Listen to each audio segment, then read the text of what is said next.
ಮೋಶೆ, ನಿನ್ನ ತಾಯಿಯಾದಂಥ ಯಾಕೋಬೇದಳಿಗೆ ನಿನಗಿಂತ 3 ವರ್ಷ ಮುಂಚೆ ಒಬ್ಬ ಗಂಡು ಮಗನು ಹುಟ್ಟಿದನು.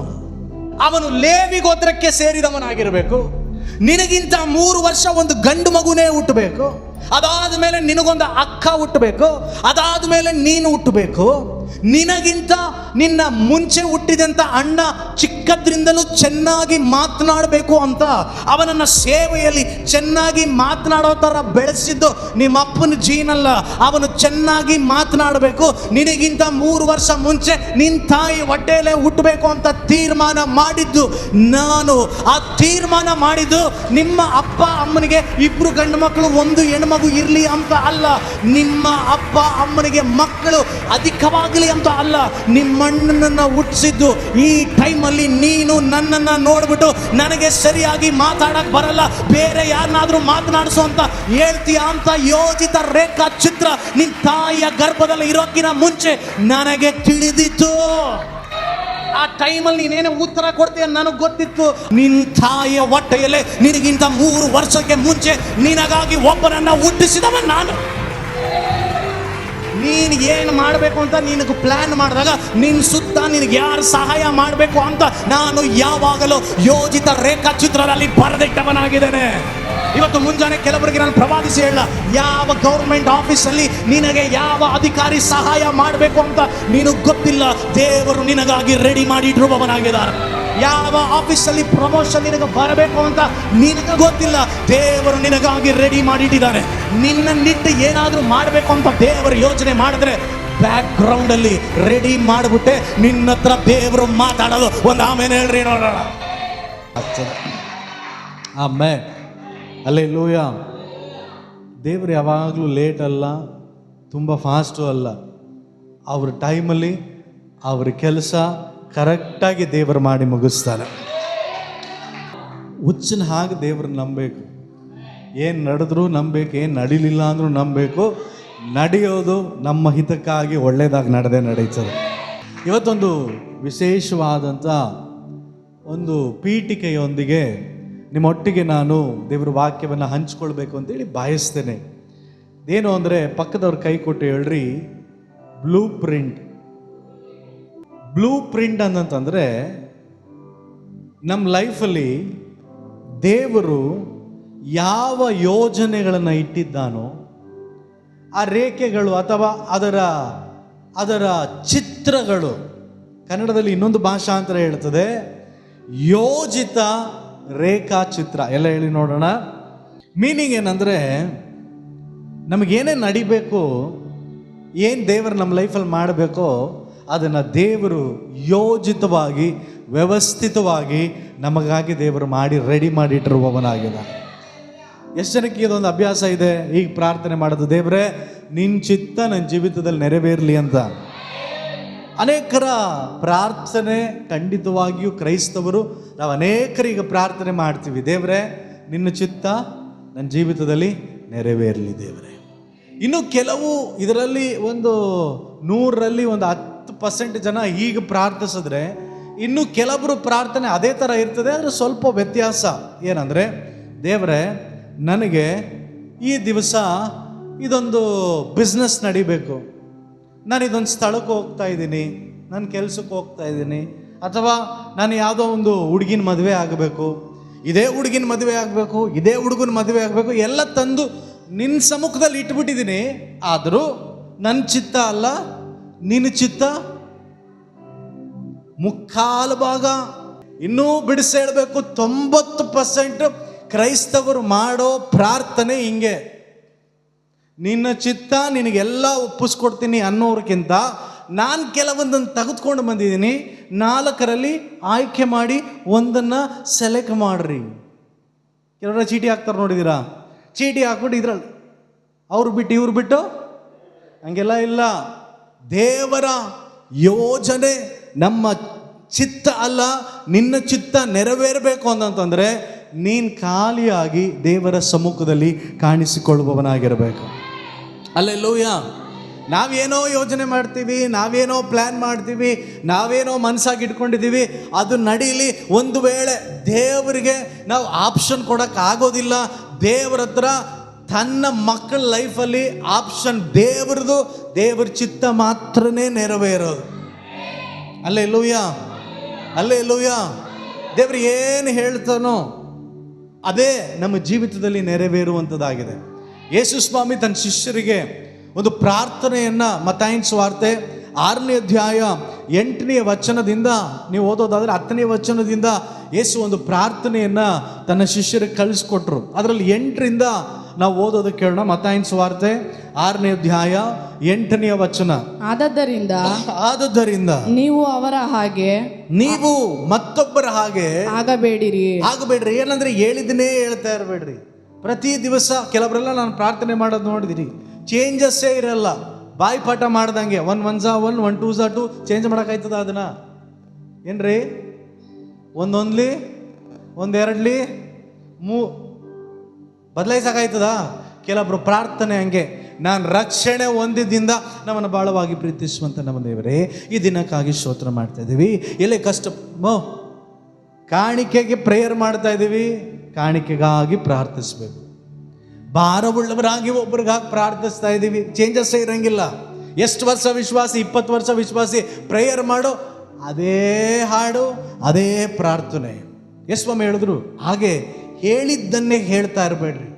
ಪ್ರತಿ ದಿವಸ ಒಂದು ಪ್ರಾರ್ಥನೆಯನ್ನ ಕ್ರೈಸ್ತವರಾಗಿ ಯೇಸುವನ್ನ ಹಿಂಬಾಲಿಸುವವರಾಗಿ ನೀವು ಪ್ರಾರ್ಥಿಸಬೇಕು. ಅದೇನು ಅಂತಂದ್ರೆ ಓದಮ್ಮ, ನೀವು ನಿಮ್ಮ ತಂದೆಯನ್ನು ಬೇಡಿಕೊಳ್ಳುವುದಕ್ಕಿಂತ ಮುಂಚೆಯೇ ನಿಮಗೆ ಏನೇನು ಅಗತ್ಯವೆಂಬುದು ಆತನಿಗೆ, ನಿನಗೆ ಏನೇನು ಅಗತ್ಯತೆ ಇದೆ ಅನ್ನೋದು ನಿನಗೆ ತಿಳಿದಿರೋದಕ್ಕಿಂತ ಚೆನ್ನಾಗಿ ನಿನ್ನನ್ನು ಸೃಷ್ಟಿ ಮಾಡಿದಂತ ನಿನ್ನ ದೇವರು ತಿಳಿದವನಾಗಿದ್ದಾನೆ.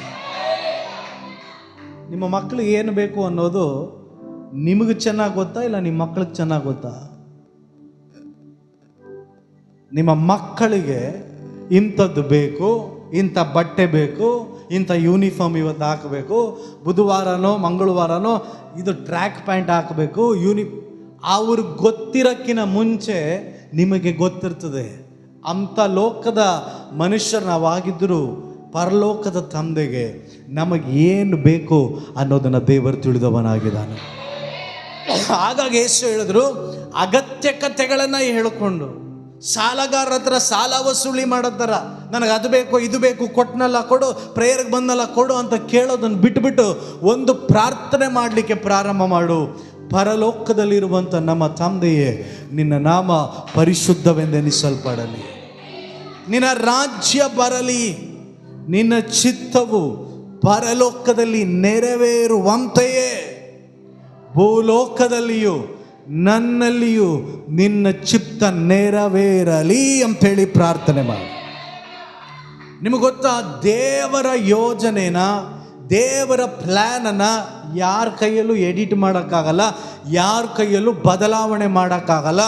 Umpire decision is god's decision is final decision. ಆ ಅಂಪೇರ್ ನಿನ್ನ ಲೈಫಲ್ಲಿ ಏನು ತೀರ್ಮಾನ ಬಡಿತಾನೋ ಅದನ್ನು ಯಾರ ಕೈಯಲ್ಲೂ ಚೇಂಜ್ ಮಾಡೋಕ್ಕಾಗಲ್ಲ.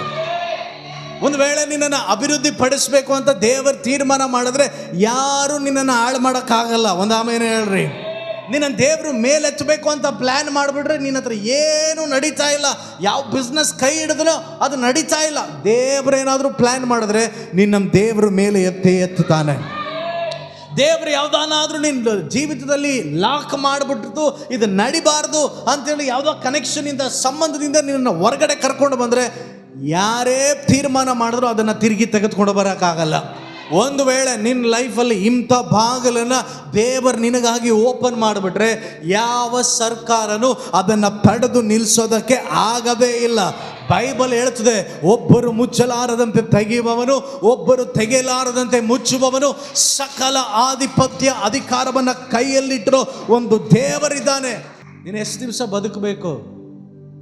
ಯಾವುದೋ ರೋಗ ಬಂದಿದ ತಕ್ಷಣ ಅದು ಮರಣಕರ ವ್ಯಾಧಿ ಬಂದ್ರು ದೇವರು ಎಷ್ಟು ದಿವಸ ನಿನ್ನ ಲೈಫಲ್ಲಿ ಬರೆದಿಟ್ಟಿದ್ದಾನೋ ಅಷ್ಟು ದಿವಸ ಸುಖ ಸುಂದರವಾಗಿ ಸಮಾಧಾನವಾಗಿ ನೀನು ಬದುಕ್ತೀಯ. ಅದನ್ನು ತೀರ್ಮಾನ ಮಾಡಿದ ಮೇಲೆ ಯಾರ ಒತ್ತಾಯದ ಮೇಲೆಯೂ ದೇವರು ತನ್ನ ಪ್ಲ್ಯಾನನ್ನು ದೇವರು ಬದಲಾವಣೆ ಮಾಡಲಿಕ್ಕೆ ಆಗೋದೇ ಇಲ್ಲ. ಅಲ್ಲೇಲೂಯಾ. ಕೆಲವರೆಲ್ಲ ಹೇಳ್ತಾರೆ, ದೇವರೇ ಎಷ್ಟು ಸಾರಿ ಸಮಾಧಾನ ಆಗಿಲ್ಲ, ಇದು ಸರಿ ಇಲ್ಲ ಅಂತ ಹೇಳಿದ್ರು, ಇದೇ ಹುಡುಗಿನ ಇನ್ನೊಂದ್ಸರಿ ನೋಡಿ ಹೇಳಿ ದೇವ್ರೆ. ಯಾಕೆ ದೇವ್ರ ಕಣ್ ಕಾಣೋದಿಲ್ವಾ? ದೇವ್ರಿಗೆ ಕಿವಿ ಕೇಳೋದಿಲ್ವಾ? ಇದೇ ಹುಡುಗನ ನನ್ನ ಹತ್ರ ಒಂದು ಹುಡುಗಿ ಒಂದು ಫೋಟೋ ತಗೊಂಬಂದ್ಬಿಟ್ಟು, ಪಾಸ್ಟ್ರೇ ನನಗಿದೇ ಹುಡುಗನ ನೋಡಿ ಹೇಳಿ ಅಂದು. ನಾನು ನನ್ನ ತಂದೆ, ನೀನು ನಿನ್ನ ಮನಸ್ಸಲ್ಲಿ ಇದೇ ಹುಡುಗ ಅನ್ಕೊಂಡು ಬಂದಿದ್ಯಾ ತಾನೆ? ಹೌದು ಹೌದು ಪಾಸ್ಟ್ರೇ, ಈ ಹುಡುಗ ಅಲ್ಲ ಅಂದೆ. ಅಟ್ಲೀಸ್ಟ್ ನಿಂತ್ಕೊಂಡು ಪ್ರೇಯರ್ ಮಾಡಿಸ್ಕೊಂಬಾಕ, ಕೊಡಿ ಇಲ್ಲಿ ಫೋಟೋನ, ಹೋಗೇ ಬಿಟ್ಲು. ಅಂಥ ಸಂಬಂಧಗಳು ಸ್ವಲ್ಪ ದಿನದಲ್ಲಿ ಕಿತ್ಕೊಂಡು ಹೋಗ್ತವೆ. ಅನೇಕ ತೀರ್ಮಾನಗಳು ನಾವು ಮೆಂಟಲಿ ರೆಡಿ ಮಾಡಿಕೊಂಡು ನಾನು ಹೇಳಿದಕ್ಕೆ ದೇವರು ಹ್ಞೂ ಅನ್ನಬೇಕು. ಅವ್ನು ಲಂಚ ಕೊಟ್ಟಕ್ಕೆ ಓಕೆ ಅನ್ನೋಕ್ಕೆ ಗೌರ್ಮೆಂಟ್ ಸರ್ಕಾರದ ಆಫೀಸ್ ಅವನಲ್ಲ. ಅವ್ರ ಮನಸ್ಸಿಗೆ ಏನು ಅನಿಸ್ತದೋ ಅದನ್ನು ಮಾಡೋ ದೇವರವನ. ಯಾರನ್ನು ಕರ್ಕೊಂಡು ಬಂದು ಶಿಫಾರಸ್ ಮಾಡಿದ್ರು, ಪ್ರವಾದಿ ಶಿಫಾರಸ್ ಮಾಡಿದ್ರು, ಯಾವ ಪಾಸ್ಟರ್ ಶಿಫಾರ ಮಾಡಿದ್ರು, ಅವ್ರ ಮನಸ್ಸಿಟ್ಟದನ್ನ ದೇವರು ನೆರವೇರಿಸ್ತಾನೆ. ಅದರಲ್ಲಿ ಬದಲಾವಣೆ ಇಲ್ಲವೇ ಇಲ್ಲ. ಒಂದು ಆಮೇಲೆ ಹೇಳ್ರಿ. ಯೇಸು ಅದನ್ನ ಶಿಷ್ಯರಿಗೆ ಕಳಿಸ್ಕೊಟ್ರು. ಒಂದು ಪ್ರಾರ್ಥನೆ ನೀನು ಮಾಡೋದಕ್ಕೆ ಕಲ್ತ್ಕೋ. ನಿನ್ನ ಚಿತ್ತ ನನ್ನ ಜೀವಿತದಲ್ಲಿ ನೆರವೇರಲಿ ಅಂತ ಪ್ರತಿ ದಿವಸ ಪ್ರಾರ್ಥನೆ ಮಾಡು. ಇದು ಆಗಲಿ ದೇವರೇನು ಪ್ರಾರ್ಥಿಸಬೇಡ, ನಿನ್ನ ಚಿತ್ತ ನನ್ನ ಲೈಫಲ್ಲಿ ನೆರವೇರಲಿ. ಗಟ್ಟಿಗೊಂದು ಆಮೇಲೆ ಹೇಳ್ರಿ, ಗಟ್ಟಿಗೊಂದು ಆಮೇಲೆ ಹೇಳ್ರಿ. ಬೈಬಲಲ್ಲಿ ಒಂದು ಪ್ರವಾದಿ ಹೀಗೆ ದೇವರು ಮಾತನಾಡಿ ಹೇಳ್ತಾ ಇದ್ದಾನೆ, ನಾನು ನನ್ನ ಆಣೆ ಇಟ್ಟು ನಾನು ಪ್ರಾಮಿಸ್ ಮಾಡಿ ಹೇಳ್ತಾ ಇದ್ದೀನಿ, ನಾನು ಯಾವುದು ನನ್ನ ಮಕ್ಕಳ ಲೈಫಲ್ಲಿ ನಡಿಬೇಕು ಅನ್ಕೊಂಡಿದ್ದೀನೋ ಅದನ್ನು ನೆರವೇರಿಸೋದಕ್ಕೆ ನನಗೆ ಯಾರ ಸಹಾಯನೂ ಬೇಕಾಗಿಲ್ಲ. ಅದನ್ನು ನೆರವೇರಿಸ್ತೇನೆ. ಯೆಶಾಯನ ಪ್ರವಾದನೆ ಗ್ರಂಥ 14ನೇ ಅಧ್ಯಾಯ 24ನೇ ವಚನ ಈ ದಿವಸದ ಧ್ಯಾನಕ್ಕಾಗಿ ನಾವು ಓದೋಣ. ಯೆಶಾಯನ ಪ್ರವಾದನೆ ಗ್ರಂಥ 14ನೇ ಅಧ್ಯಾಯ 24ನೇ ವಚನ. ಸೇನಾಧೀಶ್ವರನಾದ ಯೆಹೋವನು ಆಣೆಯಿಟ್ಟು ಹೇಳುವುದೇನೆಂದರೆ, ನಾನು ಸಂಕಲ್ಪಿಸಿದ್ದೇ ನೆರವೇರುವುದು, ನಾನು ಸಂಕಲ್ಪ ಮಾಡಿದ್ದೇ ನೆರವೇರುವುದು, ಉದ್ದೇಶಿಸಿದ್ದೇ ನಿಲ್ಲುವುದು. ನಾನು ಯಾವುದನ್ನ ಉದ್ದೇಶ ಮಾಡಿದ್ದೇನೋ ಅದೇ ನಿಲ್ಲೋದು ಖಂಡಿತ. ಇದು ಕನ್ಫರ್ಮ್ ಮಾಡಿ ಸೈನ್ ಮಾಡಿ ಹೇಳ್ತೀನಿ. ಇಂಗ್ಲಿಷ್ ಬೈಬಲ್ ಹೇಳ್ತದೆ, surely I have thought and shall it come to pass and I have purposed it shall stand. ದೇವರು ಹೇಳ್ತದಾನೆ, ನಾನು ಸಂಕಲ್ಪ ಅನ್ನೋದು ನನ್ನ ಮೈಂಡ್ಗೆ ಯಾವುದಾದ್ರೂ ನಡಿಬೇಕು ಅಂತ ಏನು ಬರ್ತದೋ ಅದೇ ನಿನ್ನ ಲೈಫಲ್ಲಿ ನೆರವೇರೋದು. ನೀರು ಏನು ಪ್ಲ್ಯಾನ್ ಮಾಡಿ ಇಟ್ಕೊಂಡ್ರೋ ಅದೆಲ್ಲ ನಿನ್ನ ಲೈಫಲ್ಲಿ ನೆರವೇರೋದು. ದೇವರು ಯಾವುದನ್ನು ಪರ್ಪಸ್ ಮಾಡಿದಾನೋ, ಉದ್ದೇಶ ಮಾಡಿದಾನೋ ಅದೇ ನಿನ್ನ ಲೈಫಲ್ಲಿ ನಡೆದಿದ್ದು, ನಡೀತಾ ಇರೋದು, ಇನ್ನು ಮುಂದೆ ನಡೆಯುವಂಥದ್ದಾಗಿದೆ. ಗಟ್ಟಿಯಾಗೊಂದು ಆಮೇಲೆ ಹೇಳ್ರಿ ನೋಡೋಣ. No changes. ಅದರಲ್ಲಿ ದೇವರು ಬದಲಾವಣೆ ಮಾಡೋದೇ ಇಲ್ಲ. ಅಲ್ಲೇಲೂಯಾ. ನೀವು ನಿಜವಾಗಿಯೂ ದೇವರ ಆಜ್ಞೆಗಳನ್ನು ಕೈಗೊಂಡು ನಡೆಯುವವರಾಗಿದ್ದು, ದೇವರನ್ನ ಪ್ರೀತಿ ಮಾಡುವವರಾಗಿದ್ದರೆ, ಇಲ್ಲಿ ತನಕ ನಿನ್ನ ಜೀವಿತದಲ್ಲಿ ಏನು ನಡೀತು ಅದ್ಯಾವುದು ಸೈತಾನನಿಂದಾದದ್ದಲ್ಲ, ದೇವರ ಚಿತ್ತಕ್ಕನುಗುಣವಾಗಿ ನಡೆದದು. ಇಫ್ ಯು ಲವ್ ಗಾಡ್, ದೇವರನ್ನ ಪ್ರೀತಿಸಿದ್ರೆ. ಜಗತ್ಪ್ರಸಿದ್ಧಿ ಆದಂಥ ಒಂದು ದೊಡ್ಡ ಅಮ್ಯೂಸ್ಮೆಂಟ್ ಪಾರ್ಕ್ ಇದೆ, ಅಂದರೆ ಈ ವಂಡರ್ಲಾ ಥರ. ಇದೆಲ್ಲ ಬಹಳ ಚಿಕ್ಕದ್ದು. ಜಗತ್ಪ್ರಸಿದ್ಧಿ ಆದಂತಹ ಒಂದು ಅಮ್ಯೂಸ್ಮೆಂಟ್ ಪಾರ್ಕ್ ಕ್ಯಾಲಿಫೋರ್ನಿಯಾದಲ್ಲಿ, ಯುನೈಟೆಡ್ ಸ್ಟೇಟ್ಸಲ್ಲಿ, ಹೊರಗಡೆ ಅಮೆರಿಕ ಪ್ರಾಂತ್ಯಕ್ಕೆ ಸೇರಿದ ಹಾಗೆ ಒಂದು ದೊಡ್ಡ ಅಮ್ಯೂಸ್ಮೆಂಟ್ ಪಾರ್ಕ್ ಇದೆ. ನೀ ಆಟ ಆಡೋದೆಲ್ಲ ಇರ್ತದೆ ಅಲ್ಲಿ. ಅದರ ಹೆಸರು ಡಿಸ್ನಿ ವರ್ಲ್ಡ್ ಅಂತೇಳಿ. ಅದು ಪ್ರಪಂಚದಲ್ಲಿ ಬಹಳ ದೊಡ್ಡದಾದಂಥ ಕೆಲವೊಂದು ಅಮ್ಯೂಸ್ಮೆಂಟ್ ಪಾರ್ಕಲ್ಲಿ ಇದು ಒಂದು. ಅದು ಆಲ್ಮೋಸ್ಟ್ ಆ ಆಟ ಆಡುವಂಥ ಅಮ್ಯೂಸ್ಮೆಂಟ್ ಪಾರ್ಕ್ ಬಂದು ಎಷ್ಟು ದೊಡ್ಡದಂದರೆ, ಈಗ 25,000 ಎಕರೆಗಟ್ಟಲು ದೊಡ್ಡದಾಗಿ ವಿಸ್ತಾರಗೊಂಡಿರುವಂತಹ ಒಂದು ಸ್ಥಳ. ಎಷ್ಟು ಎಕರೆ? ಅಮೆರಿಕದಲ್ಲಿ ಕ್ಯಾಲಿಫೋರ್ನಿಯಾದಲ್ಲಿ ಒಂದು ಸ್ಥಳ ಇದೆ, ಸ್ಯಾನ್ ಫ್ರಾನ್ಸಿಸ್ಕೋ. ಎಷ್ಟು ಜನ ಗೊತ್ತು? ಸ್ಯಾನ್ ಫ್ರಾನ್ಸಿಸ್ಕೋ ಲೆಕ್ಕ ಆ ಊರಿನಲ್ಲಿ, ಆ ಸಿಟಿ ಅಷ್ಟು ದೊಡ್ಡದಂತೆ ಡಿಸ್ನಿ ವರ್ಲ್ಡ್ ಅನ್ನೋದು. ಆ ಸಿಟಿಲಿ 8,25,556 ಮನೆಗಳಿದೆ. ಆ ಸ್ಯಾನ್ ಫ್ರಾನ್ಸಿಸ್ಕೋ ಮನೆಗಳು, ಆ ಊರು ಎಷ್ಟು ದೊಡ್ಡದಿದೆಯೋ ಅದಕ್ಕೆ ಈಕ್ವಲ್ ಆಗಿ ಅಷ್ಟು ದೊಡ್ಡದಾದಂತಹ ವಿಸ್ತಾರಗೊಂಡಂತಹ ಒಂದು ದೊಡ್ಡ ಪಾರ್ಕ್ ಅದು. ಅದರಲ್ಲಿ ಏನೋ 4 ಥೀಮ್ ಪಾರ್ಕ್, ಅಂದರೆ ಮಕ್ಕಳ ಆಟ ಆಡುವಂಥದ್ದು, ಡ್ರೈ ಗೇಮ್ಸ್ ಆಡುವಂಥ 4 ಥೀಮ್ ಪಾರ್ಕ್ಗಳಿದೆ. 2 ಜಗತ್ತಲ್ಲೇ ಬಹಳ ದೊಡ್ಡದಾದಂಥ ವಾಟರ್ ಪಾರ್ಕ್ ಇದೆ. 25ಕ್ಕೂ ಅಧಿಕವಾದಂಥ ರೆಸ್ಟೋರೆಂಟ್ಸ್ಗಳಿದೆ. ಹತ್ತತ್ರ 50ಕ್ಕೂ ಅಧಿಕವಾದಂಥ shopping complex, few acres of conservation land, ಅಂದರೆ ಸಂರಕ್ಷಣಾ ಏರಿಯಾ, ಅವರಿಗೆ ಆದಂಥ ಕೆಲವೊಂದು ಏರಿಯಾ ಎಷ್ಟು ದೊಡ್ಡ, ಆಲ್ಮೋಸ್ಟ್ 25,000 ಎಕರೆ ಅಂತಂದರೆ ಎಷ್ಟು ದೊಡ್ಡದಾಗಿರ್ಬೋದು ಲೆಕ್ಕ. ಇದನ್ನ ಸಂಸ್ಥಾಪಕರು, ಈ ಡಿಸ್ನಿ ವರ್ಲ್ಡ್ನ ಸಂಸ್ಥಾಪನೆ ಮಾಡಿದ್ದು ವಾಲ್ಟರ್ ಎಲಿಯಾಸ್ ಡಿಸ್ನಿ ಅಂತ. ಇವರು ಇದನ್ನ ಪ್ರಪ್ರಥಮ ಬಾರಿಗೆ ಇವರಿಗೆ 53 ವಯಸ್ಸಿದ್ದಾಗ ಒಂದು ಸಣ್ಣದಾಗಿ ಒಂದು 2 ಎಕರೆಯಲ್ಲಿ 1955ರಲ್ಲಿ ಈ ಪಾರ್ಕನ್ನು ಪ್ರಾರಂಭ ಮಾಡ್ತಾರೆ. ಹತ್ತತ್ರ ಏನೋ 1, 2, 3, 4 ವರ್ಷಗಳಲ್ಲಿ ಪ್ರತಿ ತಿಂಗಳಿಗೆ ಲಕ್ಷಾಂತರ ಜನ ಆ ಡಿಸ್ನಿ ಪಾರ್ಕ್ಗೆ ಬರಲಿಕ್ಕೆ ಎಲ್ಲ ದೇಶಗಳಿಂದ ಸ್ವಲ್ಪ ಫೇಮಸ್ ಆಗ್ತದೆ, ಬರಲಿಕ್ಕೆ ಪ್ರಾರಂಭ ಆಗ್ತದೆ. ಹೀಗೆ 12 ವರ್ಷಗಳು ಈ ವಾಲ್ಟ್ ಡಿಸ್ನಿ ಏನು ಮಾಡ್ತಾನೆ, ಅದನ್ನು ಡಿಸ್ನಿ ಲ್ಯಾಂಡನ್ನು ಡೆವಲಪ್ ಮಾಡಬೇಕು, ಅಭಿವೃದ್ಧಿ ಪಡಬೇಕಂತ ಕಷ್ಟಪಟ್ಟು ಅದನ್ನು ಡೆವಲಪ್ ಮಾಡಿ ಅವನಿಗೆ 65 ವಯಸ್ಸಾದಾಗ ಅನ್ಎಕ್ಸ್ಪೆಕ್ಟೆಡ್ ಆಗಿ ಅವನು ನಿದ್ರೆ ಹೋಗ್ತಾನೆ, ಸತ್ತೋಗ್ತಾನೆ. ಈಗ ಇವನು ಸತ್ತ ನಂತರ ಅವನ ಸಹೋದರನ, ಇನ್ನೊಬ್ಬ ಸಹೋದರನಿದ್ದ, ಸಹೋದರನ ಹೆಸರು ರಾಯ್ ವಾಲ್ಟರ್ ಅಂತ. ಈ ರಾಯ್ ವಾಲ್ಟರ್ ಏನು ಮಾಡ್ತಾನೆ, ಈ ವಾಲ್ಟ್ ಡಿಸ್ನಿ ಅಂದರೆ ಅದನ್ನು ಸಂಸ್ಥಾಪಕರ ಹೆಂಡತಿ ಒಬ್ಬರಿದ್ದಾರೆ, ಲಿಲಿಯಾನಾ ಡಿಸ್ನಿ ಅಂತ. ಆ ಲಿಲಿಯಾನಾ ಜೊತೆ ಸೇರಿಕೊಂಡು ಇವರೇನು ಮಾಡ್ತಾರೆ, ಅನೇಕ ವರ್ಷಗಳು ಈ ಡಿಸ್ನಿ ವರ್ಲ್ಡನ್ನು ಡೆವಲಪ್ ಮಾಡ್ತಾರೆ. ಡೆವಲಪ್ ಮಾಡಿ ಕೆಲವು ವರ್ಷಗಳಾದ ಮೇಲೆ, ಸತತ ಪ್ರಯತ್ನ ಆದಮೇಲೆ ಇಡೀ ಪ್ರಪಂಚದಲ್ಲೇ ಬ್ರಹ್ಮಾಂಡವಾಗಿ ಭಾಳ ದೊಡ್ಡದಾಗಿ ಆ ಡಿಸ್ನಿ ವರ್ಲ್ಡನ್ನು ಒಳಗಡೆ ರೆಸ್ಟೋರೆಂಟ್ಸು, ಒಳಗಡೆ ವಾಟರ್ ಪಾರ್ಕ್, ಥೀಮ್ ಪಾರ್ಕು ಈಗೆಲ್ಲ ಮಾಡಿ ಅದನ್ನು ಒಂದು ದಿನ ಓಪನ್ ಮಾಡ್ತಾರೆ.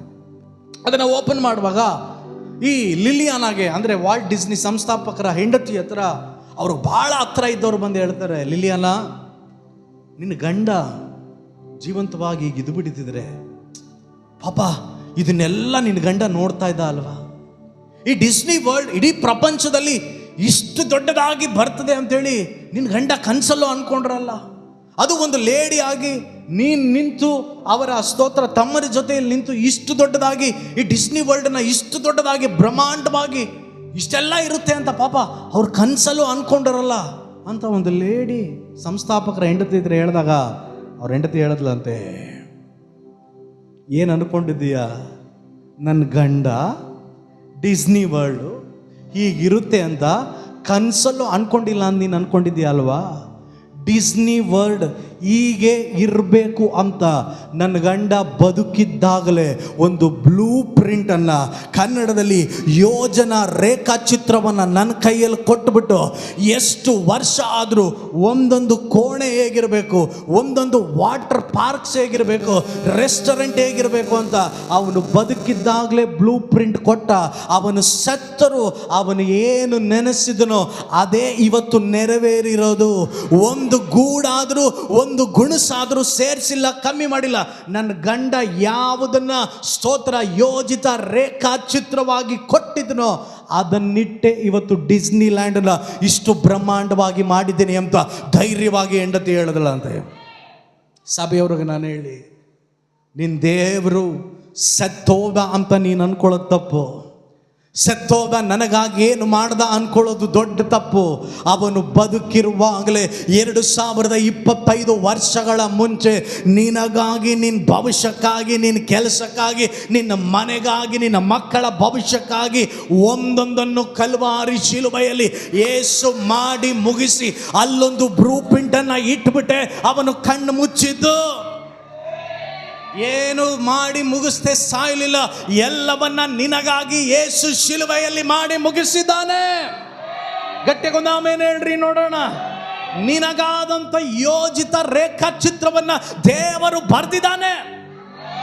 ಯಾವಾಗ ಬರೆದ? ನಿನ್ನ ತಾಯಿಯ ಗರ್ಭದಲ್ಲಿ, ಇನ್ನೂ ನೀನು ಉದರದಲ್ಲಿ ಯೆರೆಮೀಯನಿಗೆ ದೇವರು ಹೇಳಿದ್ರು, ಯೆರೆಮೀಯನ ಪ್ರವಾದನೆ ಗ್ರಂಥ 1ನೇ ಅಧ್ಯಾಯ 5ನೇ ವಚನದಲ್ಲಿ, ನಾನು ನಿನ್ನನ್ನು ಗರ್ಭದಲ್ಲಿ ರೂಪಿಸುವುದಕ್ಕಿಂತ ಮುಂಚೆನೇ ನೀನು ಯಾರು, ನೀನು ಏನು ಹೆಸರಿಡಬೇಕು, ಈ ತಿಂಗಳು 2025 ಜೂನ್ 29ನೇ ತಾರೀಕು ಬೆಳಗ್ಗೆ 9:12:13 ನಿನ್ನ ಲೈಫಲ್ಲಿ ನೀನು ಏನು ನಡಿಬೇಕು ಅನ್ನೋದನ್ನ ತಾಯಿಯ ಗರ್ಭದಲ್ಲೇ ತಿಳಿದಂಥ ಒಂದು ದೇವರಿದ್ದಾನೆ. ಅಕಸ್ಮಾತ್ ಆಗಿ ಅಚಾನಕ್ಕಾಗಿ ನಿನ್ನ ಲೈಫಲ್ಲಿ ಏನು ನಡೀತಾ ಇಲ್ಲ. ಇಫ್ ಯು ಲವ್ ಗಾಡ್, ದೇವರನ್ನ ಪ್ರೀತಿ ಮಾಡೋದಾದ್ರೆ ನಿನಗಾದಂಥ ಯೋಜಿತ ರೇಖಾ ಚಿತ್ರವನ್ನ ದೇವರು ಬರೆದು ಬಿಟ್ಟಿದ್ದಾನೆ. ಹಲ್ಲೆಲೂಯಾ. ಅದರಲ್ಲಿ ಎಮೋಷನ್ಸ್ ಇರುತ್ತೆ, ಅದರಲ್ಲಿ ದುಃಖ ಇದ್ದಿರಬಹುದು, ಅದರಲ್ಲಿ ಒಂದು ಕಾಲಘಟ್ಟಕ್ಕೆ ಸೋಲಿದ್ದಿರಬಹುದು, ಅದರಲ್ಲಿ ಒಂದು ಕಾಲಘಟ್ಟಕ್ಕೆ ಏಮಾರಿಕೆ ಇದ್ದಿರಬಹುದು, ಅದರಲ್ಲಿ ಒಂದು ಕಾಲಘಟ್ಟ ದೇವರು ನಿನ್ನ ಲೈಫಲ್ಲಿ ಕೆಲವೊಂದನ್ನ ಹೀಗೆ ನಡಿಬೇಕು ಅಂತೇಳಿ ಬರೆದಿಟ್ಟಿರ್ಬೋದು. ಆದರೆ ಅಂತ್ಯ ದೇವರು ಬಿಟ್ಟರೆ ಬೇರೆ ಯಾರಿಗೂ ಗೊತ್ತಿಲ್ಲ. ದೇವರಿಗೊಂದು ಹೆಸರಿದೆ, ಅಂತ್ಯದಲ್ಲಿ ಆರಂಭವನ್ನು ಬರೆಯುವಂಥ ದೇವರಾಗಿದ್ದಾನೆ. ಇದರೊಳಗೆ ಕೆಲವರಿಗೆ ಹೇಳಿ, ಇವತ್ತಿನ ತನಕ ನಿನ್ನ ಲೈಫಲ್ಲಿ ಏನೆಲ್ಲ ನೀನು ಆದು ಹೋದೋ ಅದು ತಾಯಿಯ ಗರ್ಭದಲ್ಲೇ ನೀನು ಸೃಷ್ಟಿ ಆಗೋದಕ್ಕಿಂತ ಮುಂಚೆ ದೇವರು ನಿನ್ನ ಜೀವಿತದಲ್ಲಿ ಬರೆದಿರೋದೆ. ನೀನು ಎಲ್ಲಿ ಹೋಗಬೇಕು, ಎಲ್ಲಿರಬೇಕು, ಏನು ಮಾಡಬೇಕು, ಯಾರನ್ನು ಮದುವೆ ಆಗಬೇಕು, ಯಾರ ಗರ್ಭದಲ್ಲಿ ನೀನು ಜನಿಸಬೇಕು, ಯಾವ ಕಂಪನಿಲಿ ಇರಬೇಕು, ಯಾವ ಸಭೆಯಲ್ಲಿ ಕುಂತು ವಾಕ್ಯ ಕೇಳಬೇಕು, ನಿನ್ನ ಜೀವನ ಮುಗಿದ ಮೇಲೆ ಯಾವ ಸ್ಥಳದಲ್ಲಿ ಮಣ್ಣಲ್ಲಿ ಮಣ್ಣಾಗಿ ನೀನು ಹೋಗಬೇಕು, ಇದನ್ನೆಲ್ಲ ದೇವರು ಈಗಾಗಲೇ ಬರೆದವನಾಗಿದ್ದಾನೆ. ನೀನು ಹುಟ್ಟಿದ ಮೇಲೆ ನಿನ್ನ ಮುಖ ನೋಡಿ, ನಿನ್ನ ಸ್ಟೈಲ್ ನೋಡಿ, ನೀನು ನನಗಾಗಿ ಏನು ಮಾಡ್ತೀಯ ಅಂತ ನೋಡಿ ದೇವರು ಬರೆದದಲ್ಲ. ಪ್ರತಿಯೊಬ್ಬನು ತಾಯಿಯ ಗರ್ಭದಲ್ಲಿ ರೂಪಿಸುವುದಕ್ಕಿಂತ ಮುಂಚೆನೆ, ನಿನ್ನ ಗಂಡ ಹೆಣ್ಣ ಅಂತ ಗೊತ್ತಾಗುವುದಕ್ಕಿಂತ ಮುಂಚೆನೆ ದೇವರು ನಿನಗಾಗಿ ಯೋಚನೆಯನ್ನು ಮಾಡಿರುವಂಥ ದೇವರಾಗಿದೆ. ಗಟ್ಟೆಗೊಂದು ಆಮೇಲೆ ಹೇಳ್ರಿ ನೋಡೋಣ, ಗಟ್ಟೆಗೊಂದು ಆಮೇಲೆ ಹೇಳ್ರಿ. ಹಾಗಾಗಿ ಏನು ದೇವರನ್ನ ಪ್ರೀತಿಸ್ತಾ ಇದ್ದೀನಿ, ನನ್ನ ಲೈಫಲ್ಲಿ ಈ ಇಕ್ಕಟ್ಟು ಬರ್ತಿದೆ, ಇದೇನಿದು ಅನ್ನಬೇಡ. ಇದನ್ನೆಲ್ಲ ದೇವರು ನಿನ್ನ ಹಿತಕ್ಕಾಗಿ ಬರೆದಿದ್ದಾನೆ. ಇದನ್ನೆಲ್ಲ ದೇವರು ನಿನ್ನ ಒಳಿತಿಗಾಗಿ ಬರೆದಿದ್ದಾನೆ. ಕೆಲವೊಂದನ್ನು ಕಳ್ಕೊಂಡ್ರೇನೆ ಕೆಲವೊಂದು ನಿನಗೆ ದೊಡ್ಡದಾಗಿ ಸಿಗೋದು. ಸರ್, ಬಿತ್ತನೆಯ ಬೀಜವನ್ನು ಬಿತ್ತಿದ್ರೇನೆ ದೊಡ್ಡ ಮರವಾಗಿ ಗಿಡವಾಗಿ ಫಲ ಕೊಡಕ್ಕೆ ಸಾಧ್ಯ. ಆ ಬೀಜ ಬಿತ್ತಲ್ಪಡಬೇಕು ಅಂದರೆ ಪ್ರತಿಯೊಂದೊಂದು ಸ್ತೋತ್ರ ನೆಲವು ಆ ನೇಗಿಲಿನಿಂದ ಕೆಳಗೆ ಉಜ್ಜಲ್ಪಡಬೇಕು, ಚುಚ್ಚಲ್ಪಡಬೇಕು, ಶುದ್ಧೀಕರಿಸಲ್ಪಡಬೇಕು, ಕಲ್ಲುಗಳೆಲ್ಲ ಹೊರಗಡೆ ಬರಬೇಕು, ಕಲೆಗಳೆಲ್ಲ ಹೊರಗಡೆ ಬರಬೇಕು. ಆವಾಗಲೇ ಆ ಬೀಜ ಅನ್ನುವಂಥದ್ದು ಮಣ್ಣಿನ ಒಳಗೆ ಸೇರಿ ಅದು ಫಲ ಕೊಡೋದಕ್ಕೆ ಸಾಧ್ಯ ಆಗ್ತದೆ. ಇವತ್ತು ಇಲ್ಲಿ ಕೆಲವರಿಗೆ ನಾನು ಹೇಳಿ, ನಿನ್ನನ್ನು ದೇವರು ನೇಗಿಲೆಲ್ಲ ಒಳಗೆ ಹಾಕಿ ನಿನ್ನ ಲೈಫಲ್ಲಿ ಕೆಲವೊಂದನ್ನು ಹದ ಮಾಡಿ ಸಿದ್ಧಪಡಿಸುವಾಗ ದೇವರನ್ನ ಬಿಟ್ಟುಬಿಡಬೇಡ.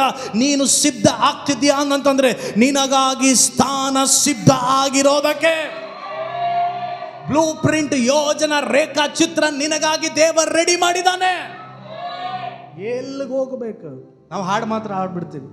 ಎಲ್ಲಿಗೆ ನಾ ಹೋಗಲಿ, ಏನನ್ನು ಮಾಡಲಿ, ದಾರಿ ನಡೆಸಿ ಪವಿತ್ರಾತ್ಮನೇ, ನಿಂಚಿತ್ತ ಇಲ್ಲದ ಸ್ಥಳಗಳಿಗೆ ಆಡ್ಬಿಟ್ಟು ಎಲ್ಲಿ ಹೋಗಬಾರ್ದು ಅಂತ ನಿನ್ನ ಮನಸ್ಸು ಹೇಳ್ತೀಯೋ ಅಲ್ಲಿಗೆ ಹೋಗಿರ್ತೀವಿ.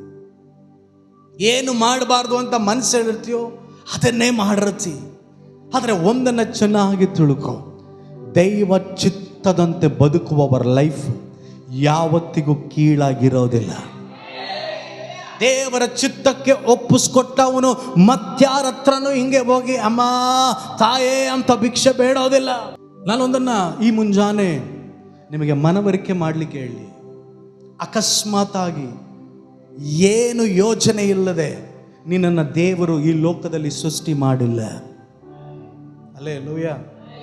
ಮನೆ ಕಟ್ಟೋದಕ್ಕಿಂತ ಮುಂಚೆ ಪ್ಲ್ಯಾನ್ ಮಾಡ್ತೀಯ, ಮದುವೆ ಆಗೋಕ್ಕಿಂತ ಮುಂಚೆ ಪ್ಲ್ಯಾನ್ ಮಾಡ್ತೀಯ.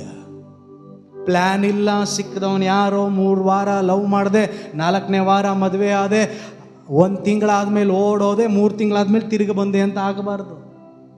ಏನು ಮಾಡಿದ್ರು ಯೋಜನೆ ಪ್ಲ್ಯಾನಿಂದ ನಾವು ಮಾಡುವಾಗ ನಿನ್ನನ್ನು ದೇವರು ಮನುಷ್ಯನಾಗಿ ಈ ಲೋಕದಲ್ಲಿ ತನ್ನ ಸ್ವರೂಪದಲ್ಲಿ ಕರ್ಕೊಂಡು ಬಂದಿರೋವನು ನಿನಗಾಗಿ ಪ್ಲ್ಯಾನ್ ಇಲ್ಲದೆ ಕರ್ಕೊಂಡು ಬಂದಿದ್ದಾನ? ನಿನಗಾಗಿ ಯೋಜನೆ ಇಲ್ಲದೆ ಕರ್ಕೊಂಡು ಬಂದಿದ್ದಾನ? ನಿನಗಾಗಿ ಏನಾಗಬೇಕು ಅನ್ನೋದನ್ನ ಡಾಕ್ಯುಮೆಂಟ್ ಮಾಡಿಟ್ಟವ್ರು ದೇವರು. ಒಂದು ಆಮೇಲೆ ಹೇಳ್ರಿ, ಏನು ಮಾಡಿಟ್ಟಾರ? ಬರೆದಿಟ್ಟನೆ. ತನ್ನ ಪುಸ್ತಕದಲ್ಲಿ ದೇವರು ಬರೆದಿಟ್ಟಿದ್ದಾರೆ. ಈಗೋ ನನ್ನ ಮಗ ಈ ದಿವಸ ಈ ಸ್ಥಳದಲ್ಲಿ ಹೋದಾಗ, ಮನುಷ್ಯನನ್ನು ನಂಬ್ಕೊಂಡು ಹೋದಾಗ ಮನುಷ್ಯನು ಅವನ ಕೈಗೆ ಚೆಂಬು ಕೊಡ್ತಾರೆ, ಆದರೆ ನಾನು ಅವನ ಕೈಯನ್ನು ಆ ಟೈಮಲ್ಲಿ ಹಿಡಿಯೋಕ್ಕೆ ರೆಡಿ ಆಗಿದ್ದೀನಿ ಅಂತ ದೇವರು ಏನು ಮಾಡೋದಾನೆ? ಬರ್ದವನೇ. ಅಲ್ಲೇ ಲೂಯ. ನಾನು ಕೆಲವರಿಗೆ ಹೇಳಿ, ಇವತ್ತು ನಿನಗಿರುವಂಥ ಪರಿಸ್ಥಿತಿ ದೇವರಿಂದ ಆದದಲ್ಲ. ಕೆಲವೊಂದನ್ನು ನಿನ್ನ ಇಷ್ಟದ ಪ್ರಕಾರ ನೀನು ಮಾಡಿದಿಂದ ಕೂತಿದ್ಯಾ. ನಿನ್ನ ಮನಸ್ಸು ಏನಂತದೋ ಹಂಗೆ ಜೀವಿಸ್ಬಿಟ್ಟು, ಯಾರ್ಯಾರು ನಿನ್ಗೆ ಏನು ಅನ್ನಿಸ್ತದೋ ಮನಸ್ಸಿನಲ್ಲಿ ಹಾಗೆ ನೀನು ಜೀವಿಸೋದ್ರಿಂದ ಇಕ್ಕಟ್ಟುಗೊಳಗಾಗಿದ್ದೀಯಾ. ಇವತ್ತಿಂದ ನಾನು ಹೇಳಿ, ಎಲ್ಲ ದೇವರು ರೆಡಿ ಮಾಡಿಟ್ಟಿದ್ದಾನೆ. ನನಗೆ ಯಾವ ಕೇಡು ಆಗದಂತೆ ದೇವರು ನನ್ನನ್ನು ಕಾಪಾಡ್ತಾನೆ. ಹಾಗಾಗಿ ಪ್ರತಿ ದಿವಸ ನನಗೊಂದು ನಂಬಿಕೆ ಇದೆ, ನಿನ್ನ ಚಿತ್ತದಂತೆ ನನ್ನನ್ನು ನೀನು ನಡೆಸು ದೇವರೇ. ಮಹಿಮೆ ನೋಡಬೇಕಾ? ದೇವರ ಮಹಿಮೆ ನೋಡಬೇಕಾ? ದೇವರ ಕಾರ್ಯ ನಿನ್ನ ಲೈಫಲ್ಲಿ ನೋಡಬೇಕಾ? ದೇವರ ಚಿತ್ತಕ್ಕೊಪ್ಪಿಸ್ಕೊಂಡು ಸತ್ಯವೇದ ಗ್ರಂಥದಲ್ಲಿ ಬಹಳ ಹೀರೋ ಥರ ಬೈಬಲಲ್ಲಿ ಹೈಲೈಟ್ ಆದದ್ದು ಒಂದು ಹೀರೋ ಅಂತಂದರೆ ಈ ವ್ಯಕ್ತಿನೇಪ್ಪ, ಏನು ಮಾಡ್ತಾನೆ ಈ ವ್ಯಕ್ತಿ, ಹೈಲೈಟ್ ಆದದ್ದು ಹೀರೋ ಥರ ದೇವರು ಉಪಯೋಗ ಮಾಡಿದ್ದು ದೇವರ ದಾಸನಾದಂಥ ಮೋಸೆನ ದೇವರು ತಾಯಿಯ ಗರ್ಭದಲ್ಲೇ ಇವರನ್ನು ಆರಿಸ್ಕೊಂಡಂಥ ಉದ್ದೇಶ, ದೇವರು ಇವನನ್ನು ಫರೋನನ ಮನೆ ಕಳಿಸಿದ್ರು. ವಿರೋಧಿ ಮನೆಯಲ್ಲೇ ಚಿಕ್ಕದರಿಂದ ಮೋಸೆ ಬೆಳೆಯೋ ಥರ ದೇವರು ಮಾಡಿದರು. ದೇವ್ರ ಪ್ಲ್ಯಾನ್ಗಳು ಕೆಲವೊಂದು ಸಾರಿ ನಮಗೆ ಅರ್ಥ ಆಗಲ್ಲ. ಸರಿ, ವಿರೋಧಿಯ ಮನೆಯಲ್ಲಿ ದೇವರು ಬೆಳೆಸಿದ್ರು, ವಿರೋಧಿಯ ಮನೆಯಲ್ಲೇ ಇವನನ್ನು ರಾಜಂತರ ಮಾಡಿ, ವಿರೋಧಿಯ ಮನೆಯಲ್ಲೇ ಇವನನ್ನು ದೊಡ್ಡ ಅಧಿಕಾರ ಮಾಡಿ, ಫರೋನನ ಮೊಮ್ಮಗ ಇವನು. ಲೆಕ್ಕ ಕೊಡ್ರಿ, ಫರೋನನ ಮೊಮ್ಮಗ.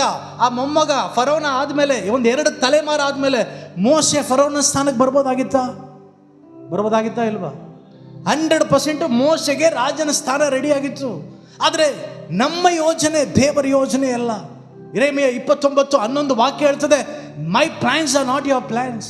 ನನ್ನ ಯೋಜನೆ ನಿನ್ನ ಯೋಜನೆ ಅಲ್ಲ, ನನ್ನ ಉದ್ದೇಶ ನಿನ್ನ ಉದ್ದೇಶ ಥರ ಅಲ್ಲ.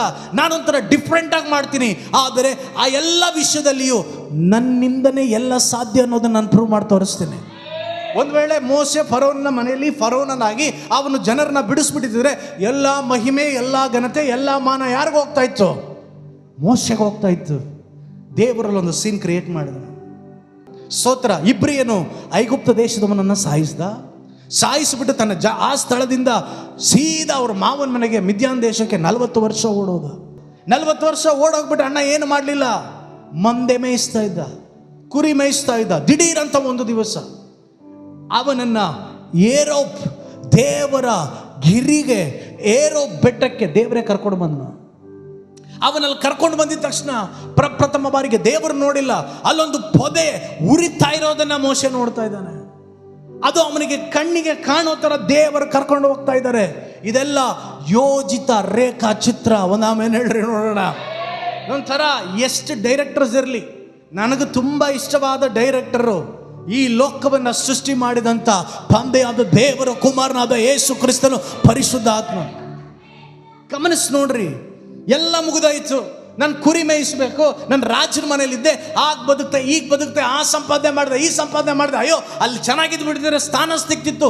ಇವೆಲ್ಲ ಯೋಜನೆಗಳಲ್ಲಿ ದೇವರು ಕರ್ಕೊಂಡು ಹೊರಗಡೆ ಬಂದು ಅಲ್ಲೊಂದು ಪೊದೆಯಲ್ಲಿ ಉರಿಯುವಂಥ ಪೊದರನ್ನ ನೋಡಿ ಅಲ್ಲೊಂದು ದೇವದೂತ ಕಾಣಿಸ್ಕೊಂಡು ಅವನು ಹೇಳ್ತಾನೆ, ನಿನ್ನ ಕಾಲಲ್ಲಿರುವಂಥ ಕೆರವನ್ನು ತೆಗೆದುಬಿಟ್ಟು ಸ್ವಲ್ಪ ಒಳಗಡೆ ಹೋಗು, ಅಲ್ಲಿ ದೇವರು ನಿನ್ನ ಜೊತೆ ಮಾತಾಡೋದಕ್ಕೆ ಕಾಯ್ತಾ ಇದ್ದಾನೆ. ಅಲ್ಲೆಲ್ಲೂಯ್ಯ. ಒಳಗಡೆ ಹೋದ. ದೇವರು ಹೇಳಿದ್ರು, ನಾನು ನಿನ್ನನ್ನು ಫರೋನನ ಬಳಿ ಕಳಿಸ್ತಾ ಇದ್ದೇನೆ. ದೇವರೇ, ಅಲ್ಲಿಂದ ಅಲ್ವ ಬಂದಿರೋದು? ಅಲ್ಲಿಂದ ಎಂಥ ಕೆಲಸ ಮಾಡ್ಕೊಂಡ್ಬಿಟ್ಟಿದ್ದೀನಿ, ತಿರ್ಗಾ ಎಲ್ಲಿಗೆ? ದೇವರು ಹೇಳ್ತಾನೆ, ನೀನು ಎಲ್ಲಿಂದ ಸ್ಟಾರ್ಟ್ ಮಾಡೋದು, ಎಲ್ಲಿ ಮುಗಿದೈತು ಅನ್ಕೊಂಡು ಓಡ್ ಬಂದು ಅಲ್ಲಿಗೆ ತಿರ್ಗಾ ನಿನ್ನನ್ನು ಕರ್ಕೊಂಡು ಹೋಗಿ ಹೊಸ ಅಧ್ಯಾಯ ಪ್ರಾರಂಭ ಮಾಡೋ ದೇವರು ನಾನಾಗಿದ್ದೇನೆ. ತಿರ್ಗಾ ಅಲ್ಲಿಗೆ ಹೋಗಬೇಕು. ಮೋಸೆಣ್ಣ ಸ್ವಲ್ಪ ಅತ್ತಗಿತ್ತಾಗ ನೋಡಿ, ಏನು ಮಾಡಿದ್ರು ದೇವರು ಬಿಡ್ತಾ ಇಲ್ವಲ್ಲ. ಮೋಶೆ ದಿಢೀರಂತ ಸ್ತೋತ್ರ ವಿಮೋಚನ ಕಾಂಡ 4ನೇ ಅಧ್ಯಾಯ 10ನೇ ವಚನದಲ್ಲಿ ದೇವರು ನೋಡಿ ಹೇಳ್ತಾನೆ, ಏನು ಮಾಡಿದ್ರು ದೇವರು ಬಿಡಂಗಿಲ್ಲ. ದೇವರು ಮಾತಾಡ್ತಾ ಇದ್ದಾನೆ, ನನ್ನನ್ನಿಟ್ಟು ಜನರನ್ನ ಬಿಡಿಸ್ತೀನಿ ಅಂತ ಹೇಳ್ತಾ ಇದ್ದಾನೆ. ಒಂದು ಕತೆ ಹೇಳ್ಬಿಡೋಣ. ಸ್ವಾಮಿ, ನಾನು ಮೊದಲಿನಿಂದಲೂ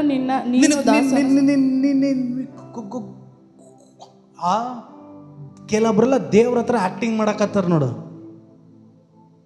ಊರ್ ಕತೆ ಮಾತಾಡೋ ನಾಲಿಗೆ ಕಾಲ್ ತನಕ ನೇತಾಡ್ತದೆ. ಒಂದು ವಾಕ್ಯ ಹೇಳು, ಮೂಗ ಆಗ್ಬಿಡ್ತಾನೆ ಆ ಟೈಮಲ್ಲಿ. ದೇವ್ರ ಹತ್ರ ಆಕ್ಟಿಂಗ್ ಮಾಡ್ತಾವ. ಸತೀಶ, ನೀನೇನು ಆಕ್ಟಿಂಗ್ ಮಾಡಿದ್ರು ನಾನು ಯಾರು ಗೊತ್ತಾ? ನಿನ್ನ ಸೃಷ್ಟಿ ಮಾಡಿದ ದೇವರ. ಅಲ್ಲೇ ಲೋಯ, ಏನು ಆಕ್ಟಿಂಗ್ ಮಾಡಿ ನನ್ನ ಕೈಯಲ್ಲಿ ಆಗಲ್ಲ ಅಂದ್ರಪ್ಪ, ನಿನ್ನನ್ನಿಟ್ಟು ನಿನ್ನ ಮನೆಗೆ, ನಿನ್ನ ಕುಟುಂಬಕ್ಕೆ, ನಿನ್ನ ಸ್ಥಳದಲ್ಲಿ ದೇವರು ಏನು ಮಾಡಬೇಕು ಅನ್ಕೊಂಡಿದ್ದಾನೋ ಅದನ್ನ ಮತ್ತೊಬ್ಬನನ್ನ ಹುಟ್ಟಿಸಿ ಮಾಡಲ್ಲ, ನಿನ್ನನ್ನಿಟ್ಟೆ ದೇವರು ಮಾಡ್ತಾನೆ. ಅಲ್ಲೇ ಲೂಯ. ಇವತ್ತಿಗೆ ಏನು ಕಾಣದೇ ಇರ್ಬೋದು. ಇವನು ಹೇಳ್ದ, ದೇವರ ಮಾಡು ಎಷ್ಟು ಆಕ್ಟಿಂಗ್ ಮಾಡ್ತೀಯ ಮಾಡು. ಹೇಳ್ದ, ಸ್ವಾಮಿ ನಿನಗೆ ಗೊತ್ತಿಲ್ವಾ, ನಾನು ಮೊದಲಿನಿಂದಲೂ ನೀನು ದಾಸನ ಸಂಗಡ ಮಾತನಾಡಿದ ಮೇಲೆಯೂ, ನೀನು ಮಾತಾಡಕ್ಕಿನ ಮುಂಚೆನೂ ನಾನು ಹಂಗೆ ಇದ್ದೆ, ನೀನು ಮಾತನಾಡಿದ ಮೇಲೂ ನಾನು ಹಂಗೆ ಇದ್ದೆ. ಪಾಸ್ಟೇ ನೀನು ಎಷ್ಟಾದರೂ ಬಡ್ಕೋ, ನಾನು ಬಂದು ನಿದ್ದೆ ಮಾಡಿ ಹೋಗೋದು ನಿಮ್ಮ ಅಪ್ರಾಣೆ ಚೇಂಜ್ ಮಾಡೋಕ್ಕಾಗಲ್ಲ. ನಾನು ಹೇಳ್ತೀನಿ, ಅದಕ್ಕೆ ಅಂತ ಕೆಲವೊಬ್ಬರನ್ನ ದೇವರು ರೆಡಿ ಮಾಡಿಟ್ಟವ್ ನೋಡ. ಅಲ್ಲೆಲ್ಲೂಯ. ನೀನು ಏನಾದರೂ ಮಾಡೋ, ಏನಾದರೂ ಪ್ರಸಂಗ ಮಾಡೋ, ಪಾಸ್ಟೇ ನಾಯಿ ಬಾಲ ನೋಡೋದು ಒಂದೇ, ನನ್ನ ಮುಖ ನೋಡೋದು ಒಂದೇ. ನನಗೆ ಗೊತ್ತು, ಡೊಂಕ ಸರಿನೇ ಆಗಿಲ್ಲ ಅಂದರೆ ಬಾಲ ಕಟ್ ಮಾಡ್ತಾನೆ ದೇವರು. ಅಲ್ಲೇ ಅವಾಗೇನು ಸೋ ತೋರಿಸ್ತಿ. ಇವನು ಹೇಳ್ದ, ಸ್ವಾಮಿ ನೀನು ಮಾತಾಡುವಾಗಲೂ ಮಾತಾಡೋಕ್ಕಿಂತ ಮುಂಚೆನೂ ನಾನು ನನ್ನ ನಾಲಿಗೆ ಹೇಳು ಪರವಾಗಿಲ್ಲ ಮೋಸ. ದೇವ್ರ ಪೇಷನ್ಸ್ ನೋಡು. ನೀನು ಎಷ್ಟು ಆ್ಯಕ್ಟಿಂಗ್ ಮಾಡ್ತೀಯ ಅಷ್ಟು ದೇವ್ರು ನೋಡ್ತಾ ಇರ್ತಾನೆ. ಮಾಡು ಮಗನೇ. ಆದರೆ ನನಗೆ ಗೊತ್ತು, ನೀನೇನು ಆ್ಯಕ್ಟಿಂಗ್ ಮಾಡಿದ್ರೆ ನಿನ್ನ ಜುಟ್ಟು ನನ್ನ ಕೈಯಲ್ಲದೆ. ಅಲ್ಲೇ ಲೂಯ. ಮಾಡು ಇನ್ನೂ ಚೆನ್ನಾಗಿ ಆ್ಯಕ್ಟಿಂಗ್ ಮಾಡು. ನೀನು ಯಾರು ಅನ್ನೋದು ನಿಮ್ಮ ಅಪ್ಪ ನಿಮ್ಮ ಅವ್ವನ ಗೊತ್ತಾಕಿನ ಮುಂಚೆ ನನಗೆ ಗೊತ್ತು. ನಿನ್ನ ಮೇಲೆ ನನಗೆ ದೊಡ್ಡ ಉದ್ದೇಶ ಅದೇ. ನೀನು ಎಲ್ಲಿ ಗಂಟ ಮಾಡ್ತೀಯ ಮಾಡು, ನೀನು ಎಲ್ಲಿ ತನಕ ಆದರೂ ಮಾಡು. ಅದನ್ನು ಚೇಂಜ್ ಮಾಡ್ತಾನೆ ಅಂತ ಮಾತ್ರ ಅನ್ಕೊಳ್ಬೇಡ. ನಿನ್ನ ತಾಯಿಯ ಉದರದಲ್ಲಿ ಹುಟ್ಟೋದಕ್ಕಿಂತ ಮುಂಚೆ ನಿನ್ನ ಯೋಜಿತ ರೇಖಾಚಿತ್ರ ಬರ್ದವ್ ನಿಮ್ಮಪ್ಪ ಅಲ್ಲ, ನಾನಾಗಿದ್ದೇನೆ. ಅದನ್ನ ಯಾವ ರಬ್ಬರ ಕಲ್ಸಕ್ಕಾಗಲ್ಲ, ಯಾರ ಕೈಯಲ್ಲೂ ತಿದ್ದಕ್ಕಾಗಲ್ಲ. ಬರ್ದಿರೋವನು ಸೃಷ್ಟಿಕರ್ತನಾದ ದೇವರು ಆ ಟೈಮಲ್ಲಿ ಅದನ್ನ ಮಾಡೇ ಮಾಡ್ತಾನೆ. ನಾನು ಮಂದನಾಲಿಗೆಯವನು, ವಾಕ್ಚಾತುರ್ಯ ಇಲ್ಲದವನಾಗಿದ್ದಾನೆ. ದೇವರು ಹೇಳಿದನು ಮುಂದೆ, ಹಾಗಾದರೆ ಮೋಶೆ ಮನುಷ್ಯನಿಗೆ ನಾಲಿಗೆ ಕೊಟ್ಟವನು, ಬಾಯಿ ಕೊಟ್ಟವನು, ಒಬ್ಬನನ್ನ ಮೂಕನನ್ನಾಗಿಯೂ ಒಬ್ಬನನ್ನ ಕಣ್ಣುಳ್ಳವನಾಗಿಯೂ ಒಬ್ಬನನ್ನ ಕಣ್ಣಿಲ್ಲದವನಾಗಿಯೂ ಸೃಷ್ಟಿ ಮಾಡಿದ ಯಾರು? ನಾನೇ ಅಲ್ವಾ? ಮೋಶೆ ಹೇಳ್ತಾನೆ, ಬೆಟ್ಟ ಸ್ಥಳ ಬಿಟ್ಟರು ಪರ್ವತ ಕದಲಿದ್ರು ದೇವರೇ ನನ್ನ ಕೈಯಲ್ಲಿ. ಮುಂದೆ ವಾಕ್ಯ ಏನು? ಯೆಹೋವನು ನಾನಲ್ವಾ ಅಂದಾಗ ನಿನ್ನ ಬಾಯಿಗೆ ನಾನು ಸಹಾಯವಾಗಿರ್ತೀನಿ ಅಂತ ಹೇಳಿದ್ರು. ಮೋಶೆ ಏನಂದ? ಬೇರೆ ಯಾರನ್ನಾರ ಓದು ವಾಕ್ಯ 13ನೇ ವಾಕ್ಯಕ್ಕೆ ನಿಲ್ಲಿಸು. ಅದಕ್ಕೆ ಮೋಶೆ, ಸ್ವಾಮಿ ಈ ಕಾರ್ಯಕ್ಕೆ ಬೇರೊಬ್ಬನನ್ನು, ಇದಕ್ಕೆ ಬೇರೊಬ್ಬನನ್ನ ನೇಮಿಸಬೇಕು ಎನ್ನಲು. ಯಾರತ್ರ ಉಲ್ಟಾ ಮಾತಾಡ್ತಾ ಇದ್ದೀವಿ? ನಾನು ಯಾರು ಗೊತ್ತಾ? ಮನುಷ್ಯನಿಗೆ ಬಾಯಿ ಕೊಟ್ಟವನು, ಮನುಷ್ಯನಿಗೆ ಕಣ್ಣು ಕೊಟ್ಟವನು, ಮನುಷ್ಯನ ಒಳ ಅಂಗಗಳನ್ನು ಒಂದೊಂದಾಗಿ ಸೃಷ್ಟಿ ಮಾಡಿದವನು. ನನ್ನ ಹತ್ರನೇ ಆಗಲ್ಲ, ಬೇರೆಯವನು ಕೊಡು ಅಂದಿದ ತಕ್ಷಣ ದೇವರು ಮನಸ್ಸು ಚೇಂಜ್ ಮಾಡ್ಕೊಡ್ತಾನೆ ಅನ್ಕೊಂಡ. ದೇವರು ಹೇಳೋದನ್ನು, ಮೋಶೆ ನಿನ್ನ ಅಣ್ಣನ ಆಗಿರುವಂಥ ಲೇವಿಯರಾದಂಥ ಆರೋನನಿದ್ದಾನಲ್ಲವೇ, ಅವನು ಚೆನ್ನಾಗಿ ಮಾತಾಡಬಲ್ಲವನೆಂದು ನನಗೆ ಗೊತ್ತದೆ. ಅವನೇ ನಿನ್ನನ್ನು ಎದುರುಗೊಳ್ಳುವುದಕ್ಕೆ ಬರುತ್ತಾನೆ. ಈಗ ಸ್ವಲ್ಪ ಗಮನಿಸ್ಕೊಳ್ಬೇಕು. ನನ್ನ ಸ್ಟೈಲಲ್ಲಿ ಹೇಳ, ಕೇಳಕ್ಕೆ ರೆಡಿ ಇರೋರು. ಇವನು ಹೇಳ್ದ, ಈ ಕಾರ್ಯಕ್ಕೆ ಬೇರೆ ಯಾರನ್ನಾದ್ರೂ ನೋಡು ದೇವರೇ. ದೇವರು ಹೇಳಿದ್ರು, ಮೋಶೆ, ನಿನ್ನ ತಾಯಿಯಾದಂಥ ಯಾಕೋಬೇದಳಿಗೆ ನಿನಗಿಂತ 3 ವರ್ಷ ಮುಂಚೆ ಒಬ್ಬ ಗಂಡು ಮಗನು ಹುಟ್ಟಿದನು. ಅವನು ಲೇವಿ ಗೋತ್ರಕ್ಕೆ ಸೇರಿದವನಾಗಿರಬೇಕು. ನಿನಗಿಂತ 3 ವರ್ಷ ಒಂದು ಗಂಡು ಮಗುನೇ ಹುಟ್ಟಬೇಕು. ಅದಾದ ಮೇಲೆ ನಿನಗೊಂದು ಅಕ್ಕ ಹುಟ್ಟಬೇಕು. ಅದಾದ ಮೇಲೆ ನೀನು ಹುಟ್ಟಬೇಕು. ನಿನಗಿಂತ ನಿನ್ನ ಮುಂಚೆ ಹುಟ್ಟಿದಂಥ ಅಣ್ಣ ಚಿಕ್ಕದ್ರಿಂದಲೂ ಚೆನ್ನಾಗಿ ಮಾತನಾಡಬೇಕು ಅಂತ ಅವನನ್ನು ಸೇವೆಯಲ್ಲಿ ಚೆನ್ನಾಗಿ ಮಾತನಾಡೋ ಥರ ಬೆಳೆಸಿದ್ದು ನಿಮ್ಮಪ್ಪನ ಜೀನಲ್ಲ. ಅವನು ಚೆನ್ನಾಗಿ ಮಾತನಾಡಬೇಕು. ನಿನಗಿಂತ 3 ವರ್ಷ ಮುಂಚೆ ನಿನ್ನ ತಾಯಿ ಹೊಟ್ಟೆಯಲ್ಲೇ ಹುಟ್ಟಬೇಕು ಅಂತ ತೀರ್ಮಾನ ಮಾಡಿದ್ದು ನಾನು. ಆ ತೀರ್ಮಾನ ಮಾಡಿದ್ದು ನಿಮ್ಮ ಅಪ್ಪ ಅಮ್ಮನಿಗೆ 2 ಗಂಡು ಮಕ್ಕಳು 1 ಹೆಣ್ಮಗು ಇರಲಿ ಅಂತ ಅಲ್ಲ. ನಿಮ್ಮ ಅಪ್ಪ ಅಮ್ಮನಿಗೆ ಮಕ್ಕಳು ಅಧಿಕವಾಗಲಿ ಅಂತ ಅಲ್ಲ. ನಿಮ್ಮಣ್ಣನನ್ನು ಹುಟ್ಟಿಸಿದ್ದು ಈ ಟೈಮಲ್ಲಿ ನೀನು ನನ್ನನ್ನು ನೋಡ್ಬಿಟ್ಟು ನನಗೆ ಸರಿಯಾಗಿ ಮಾತಾಡಕ್ಕೆ ಬರಲ್ಲ, ಬೇರೆ ಯಾರನ್ನಾದ್ರೂ ಮಾತನಾಡಿಸು ಅಂತ ಹೇಳ್ತೀಯ ಅಂತ ಯೋಜಿತ ರೇಖಾ ಚಿತ್ರ ನಿನ್ನ ತಾಯಿಯ ಗರ್ಭದಲ್ಲಿ ಇರೋಕ್ಕಿಂತ ಮುಂಚೆ ನನಗೆ ತಿಳಿದಿತ್ತು. ಆ ಟೈಮಲ್ಲಿ ನೀನೇನೇ ಉತ್ತರ ಕೊಡ್ತೀಯ ನನಗೆ ಗೊತ್ತಿತ್ತು. ಆ ಟೈಮಲ್ಲಿ ನಾನೇನಾದರೂ ಪಕ್ಕದ ಮನೆ ಪದ್ಮಮ್ಮ ಬರ್ತಾಳೆ ಅಂದರೆ ನೀನು ಒಪ್ಕೊಳ್ತಾ ಇರಲಿಲ್ಲ. ಎದುರುಗಡೆ ಮನೆ ಸ್ತೋತ್ರ ರುದ್ರಪ್ಪ ಬರ್ತಾನೆ ಅಂದರೆ ನೀನು ಒಪ್ಕೋತಾ ಇರಲಿಲ್ಲ. ನಿನ್ನ ತಾಯಿಯ ಹೊಟ್ಟೆಯಲ್ಲೇ ನಿನಗಿಂತ 3 ವರ್ಷಕ್ಕೆ ಮುಂಚೆ ನಿನಗಾಗಿ ಒಬ್ಬನನ್ನು ಹುಟ್ಟಿಸಿದವನ್ ನಾನು. ನೀನು ಏನು ಮಾಡಬೇಕು ಅಂತ ನಿನಗೆ ಪ್ಲ್ಯಾನ್ ಮಾಡಿದಾಗ ನಿನ್ನ ಸುತ್ತ ನಿನಗೆ ಯಾರು ಸಹಾಯ ಮಾಡಬೇಕು ಅಂತ ನಾನು ಯಾವಾಗಲೂ ಯೋಜಿತ ರೇಖಾಚಿತ್ರದಲ್ಲಿ ಬರೆದಿಟ್ಟವನಾಗಿದ್ದೇನೆ. ಇವತ್ತು ಮುಂಜಾನೆ ಕೆಲವರಿಗೆ ನಾನು ಪ್ರವಾದಿಸಿ ಹೇಳ, ಯಾವ ಗೌರ್ಮೆಂಟ್ ಆಫೀಸಲ್ಲಿ ನಿನಗೆ ಯಾವ ಅಧಿಕಾರಿ ಸಹಾಯ ಮಾಡಬೇಕು ಅಂತ ನಿನಗೆ ಗೊತ್ತಿಲ್ಲ. ದೇವರು ನಿನಗಾಗಿ ರೆಡಿ ಮಾಡಿಟ್ಟಿರುವವನಾಗಿದ್ದಾನೆ. ಯಾವ ಆಫೀಸಲ್ಲಿ ಪ್ರಮೋಷನ್ ನಿನಗೆ ಬರಬೇಕು ಅಂತ ನಿನಗೆ ಗೊತ್ತಿಲ್ಲ. ದೇವರು ನಿನಗಾಗಿ ರೆಡಿ ಮಾಡಿಟ್ಟಿದ್ದಾನೆ. ನಿನ್ನನ್ನಿಟ್ಟು ಏನಾದರೂ ಮಾಡಬೇಕು ಅಂತ ದೇವರು ಯೋಚನೆ ಮಾಡಿದ್ರೆ ಬ್ಯಾಕ್ ಗ್ರೌಂಡಲ್ಲಿ ರೆಡಿ ಮಾಡಿಬಿಟ್ಟೆ ನಿನ್ನ ಹತ್ರ ದೇವರು ಮಾತಾಡೋದು. ಒಂದು ಆಮೇಲೆ ಹೇಳ್ರಿ ನೋಡೋಣ. ಅಲ್ಲೇ ಲೋಯ. ಈ ಫಿಲಿಮ್ ರೈಟರ್ಸ್ ಎಲ್ಲ ಫಿಲಿಮ್ ಬರೀತಾರೆ. ಕೆಲವೊಂದು ಫಿಲಿಮ್ಸ್ ಎಲ್ಲ ಬರದೆ ಏನು ಮಾಡ್ತಾರೆ, ಅನೇಕ ವರ್ಷಗಳ ಗ್ಯಾಪ್ ಇಟ್ಬಿಡ್ತಾರೆ. ಯಾಕೆ ಗ್ಯಾಪ್ ಬಿಡ್ತಾರೆ ಅಂದರೆ ಇದಕ್ಕೆ ಹೆಂಗೆ ಕನೆಕ್ಷನ್ ಮಾಡೋದು ಅಂತ ಗೊತ್ತಿರಲ್ಲ. ಆದಮೇಲೆ ಏನು ಮಾಡ್ತಾರೆ, ಶೂಟಿಂಗ್ ಮಾಡ್ತಾ ಮಾಡ್ತಾ ಮಾಡ್ತಾ ಮಾಡ್ತಾ ಒಂದು ಸ್ವಲ್ಪ ಐಡಿಯಾ ಬಂದಾಗ ಅದನ್ನೆಲ್ಲ ಸೇರಿಸಿ ಚೇಂಜ್ ಮಾಡಿ ತೆಗಿತಾರೆ. ಅವನು ಲೋಕದ ಪ್ರೊಡ್ಯೂಸರು, ಲೋಕದ ಸ್ಟೋರಿ ರೈಟರು, ಲೋಕದ ಯಾರದು ಡೈರೆಕ್ಟರು. ಆದರೆ ಪರಲೋಕದ ಡೈರೆಕ್ಟರ್ ಒಂದ್ಸಲ ಬರೆದು ಬಿಟ್ರೆ ಅದನ್ನು ಯಾರು ಚೇಂಜ್ ಮಾಡೋಕ್ಕಾಗೋದಿಲ್ಲ. ನಿನ್ನ ಆಫೀಸಲ್ಲಿ ಈ ತಿಂಗಳು ನಿನಗಾಗಿ ಬರೆದಿರೋದನ್ನು ದೇವರು ನಿನ್ನಲ್ಲಿ ನೆರವೇರಿಸುವವನಾಗಿದ್ದಾನೆ. ಕೆಲವರಿಗೆ ಇವತ್ತು ಮುಂಜಾನೆ ನಾನು ಪ್ರವಾದನೆ ಮಾಡಿ ಹೇಳಿ, ನಿಮ್ಮ ತಾಯಿಯ ಗರ್ಭದಲ್ಲಿ ನಿನಗಾಗಿ ಬರೆದದ್ದು ಯೇಸುವಿನ ನಾಮದಲ್ಲಿ ಆ ಟೈಮಲ್ಲಿ ನೆರವೇರ್ತದೆ. ಯಾರು ನಿನ್ನ ಎದುರಿಸ್ತಾ ಇದ್ರೆ ಚಿಂತೆ ಮಾಡಬೇಡ. ನಿನಗಾಗಿ ಬರ್ದವನು ಯೋಜಿತ ರೇಖಾಚಿತ್ರ ದೇವರ ಕೈಯಲ್ಲಿ ಇಟ್ಟಿದ್ದಾನೆ. ಯಾವತ್ತು ನನ್ನ ಮಕ್ಕಳು ನನ್ನ ಚಿತ್ತಕ್ಕೆ ಅವರನ್ನು ಒಪ್ಪಿಸ್ಕೊಡ್ತಾರೋ ಆವತ್ತಿಗೆ ಅದು ಸ್ಯಾಂಕ್ಷನ್ ಆಗಿ ಹೊರಗಡೆ ಬರ್ತದೆ. ನಾನು ಅಲ್ಲೇ ಲೋಯ. ನಿನ್ನ ಹಣೆ ಬರ, ನಿನ್ನ ಬ್ಲೂ ಪ್ರಿಂಟು ಯಾವುದೋ ಜ್ಯೋತಿಷನ್ ಕೈಯಲ್ಲ, ಮತ್ತೊಬ್ಬನ ಕೈಯಲ್ಲಿಲ್ಲ. ನಿನ್ನ ಹಣೆ ಬರ ಬರ್ದವನು ನಿನ್ನ ಹಣೆಯನ್ನು, ತಲೆಯನ್ನು, ಹೃದಯವನ್ನು, ಜೀವಿತವನ್ನು ಸೃಷ್ಟಿ ಮಾಡಿದಂಥ ದೇವರೊಬ್ಬನಿದ್ದಾನೆ. ದೇವರು ಹೀಗೆ ಹೇಳಿದನು, ಮೋಶೆ, ನೀನು ಏನು ಮಾಡಬೇಕು ಅಂತ ಪ್ಲ್ಯಾನ್ ಮಾಡೋಕ್ಕಿಂತ ಮುಂಚೆ ನನ್ನ ಕೆಲಸ ನೀನು ಮಾಡುವಾಗ ನಿನ್ನ ಬ್ಯಾಕ್ಗ್ರೌಂಡಲ್ಲಿ ಏನೇನು ಬೇಕೋ ಅದೆಲ್ಲ ನಾನು ರೆಡಿ ಮಾಡಿಟ್ಟಿದ್ದೇನೆ. ನಾನು ಕೆಲವರಿಗೆ ಪ್ರವಾದಿಸಿ ಹೇಳ, ನಿನ್ನ ಮನೆ ಕಟ್ಟಕ್ಕೆ ಬೇಕಾದಂಥ ಎಲ್ಲ ಬ್ಯಾಕ್ಗ್ರೌಂಡನ್ನು ದೇವರು ರೆಡಿ ಮಾಡಿಟ್ಟಿದ್ದಾನೆ. ನಿನ್ನ ಮಕ್ಕಳ ಭವಿಷ್ಯವನ್ನು ರೂಪಿಸೋದಕ್ಕೆ ಬೇಕಾದ ಎಲ್ಲ ಬ್ಯಾಕ್ಗ್ರೌಂಡ್ ಪ್ಲ್ಯಾನ್ಸನ್ನು ದೇವರನ್ನು ನೀನು ಪ್ರೀತಿಸುವವನಾಗಿದ್ದರೆ ನಿನಗಾಗಿ ದೇವರ ರೆಡಿ ಮಾಡಿಟ್ಟಿದ್ದಾನೆ. ನೀನು ಏನು ಕಾರಣ ಹೇಳಿದ್ರು, ನಿನ್ನನ್ನಿಟ್ಟು ಏನು ಮಾಡಬೇಕು ಅಂದ್ಕೊಂಡಿದ್ದಾನೋ ಅದನ್ನು ದೇವರು ನಿನ್ನನ್ನಿಟ್ಟು ಮಾಡೇ ಮಾಡ್ತಾನೆ. ಆ ಟೈಮಿಗೆ ನಿನಗೆ ಯಾರು ಬೇಕೋ ಅವರು ಆಟೋಮೆಟಿಕ್ ಆಗಿ ಬರ್ತಾರೆ. ಅಲ್ಲೇ ಲೋಯ. ಆ ಡಿಸ್ನಿ ವರ್ಲ್ಡನ್ನು ಒಂದು ಲೇಡಿ ಒಬ್ಬಳು ನಿಂತು ಹಿಂದೆ ಇಟ್ಟಂಥ ಬ್ಲೂ ಪ್ರಿಂಟನ್ನು ಇಟ್ಕೊಂಡ್ಬಿಟ್ಟು ಅಷ್ಟು ಬ್ರಹ್ಮಾಂಡವಾಗಿ ಒಬ್ಳು ಮಾಡಿದ್ಲು ಅಂದರೆ, ನಿನ್ನ ಗಂಡ ಇಲ್ಲದೆ ಇರ್ಬೋದು, ನಿನಗೆ ಬ್ಯಾಕ್ಗ್ರೌಂಡ್ ಹಿನ್ನೆಲೆ ಇಲ್ಲದೆ ಇದ್ದಿರ್ಬೋದು, ನಿನಗಾಗಿ ನಿನ್ನ ಮಕ್ಕಳಿಗಾಗಿ ದೇವರು ಏನು ಮಾಡಬೇಕು ಅಂದ್ಕೊಂಡಿದ್ದಾನೋ ಅದನ್ನು ಒಬ್ಬನು ತಡೆ ಮಾಡೋಕ್ಕಾಗಲ್ಲ.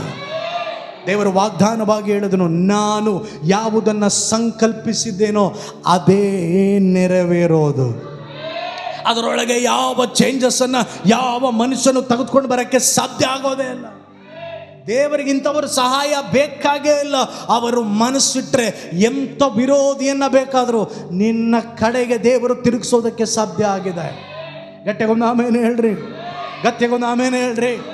ಇವತ್ತು ಕೇಸ್ಗಳು, ಕೋರ್ಟ್ಗಳಲ್ಲಿ ಕೇಸ್ಗಳಿರುವವರು ಕೆಲವರಿಗೆ ನಾನು ಹೇಳಿ, ಯಾವ ಜಡ್ಜಿನ ಅವನು ನಿನ್ನ ಮುಂದೆ ಇರೋವನು, ಅವನು ಏನು ವಾಗ್ವಾದನಾದರೂ ಮಾಡಲಿ, ಏನು ಸುಳ್ಳನ್ನಾದರೂ ಸ್ಥಾಪಿತಪಡಿಸ್ಲಿಕ್ಕೆ ಟ್ರೈ ಮಾಡಲಿ, ಜಡ್ಜ್ ಹೃದಯದಲ್ಲಿ ದೇವರು 1 ಸೆಕೆಂಡ್ ಮಾತನಾಡಿದ್ರೆ ರಿಪೋರ್ಟ್ ಬದಲಾವಣೆ ಮಾಡೋದಕ್ಕೆ ದೇವರಿಂದ ಅಸಾಧ್ಯವಲ್ಲ.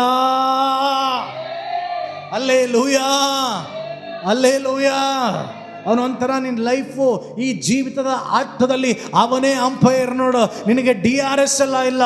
ದೇವರು ನಿನ್ನನ್ನು ಜಯಿಸೋದಕ್ಕೆ ಎಂಥ ತೀರ್ಪನ್ನು ಬೇಕಾದರೂ ನಿರರ್ಥಕ ಮಾಡಿ ತನ್ನ ಮಕ್ಕಳಿಗಾಗಿ ನ್ಯಾಯವನ್ನು ಸ್ಥಾಪಿಸುವ ದೇವರಾಗಿದ್ದಾನೆ.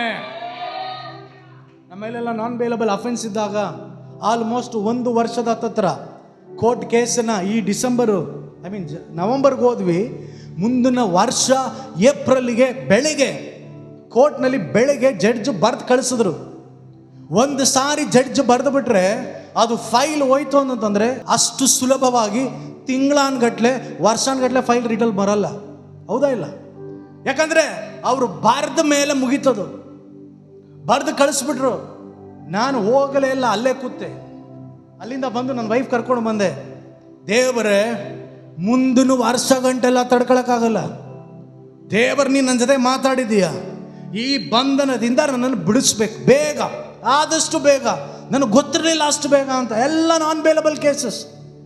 ಮಧ್ಯಾಹ್ನ ಆಯಿತು, ಬೆಳಗ್ಗೆ ತಾನೇ ಜಡ್ಜ್ಮೆಂಟ್, ಮುಂದೆ ಏನೋ ಹೇಳ್ತಾರೆ ಅದಕ್ಕೆ, ವಾಯ್ದಾನ ಮುಂದೆ ಡೇಟ್ ಮುಂದೂಡ್ಬಿಟ್ರು. ಯಾವಾಗ?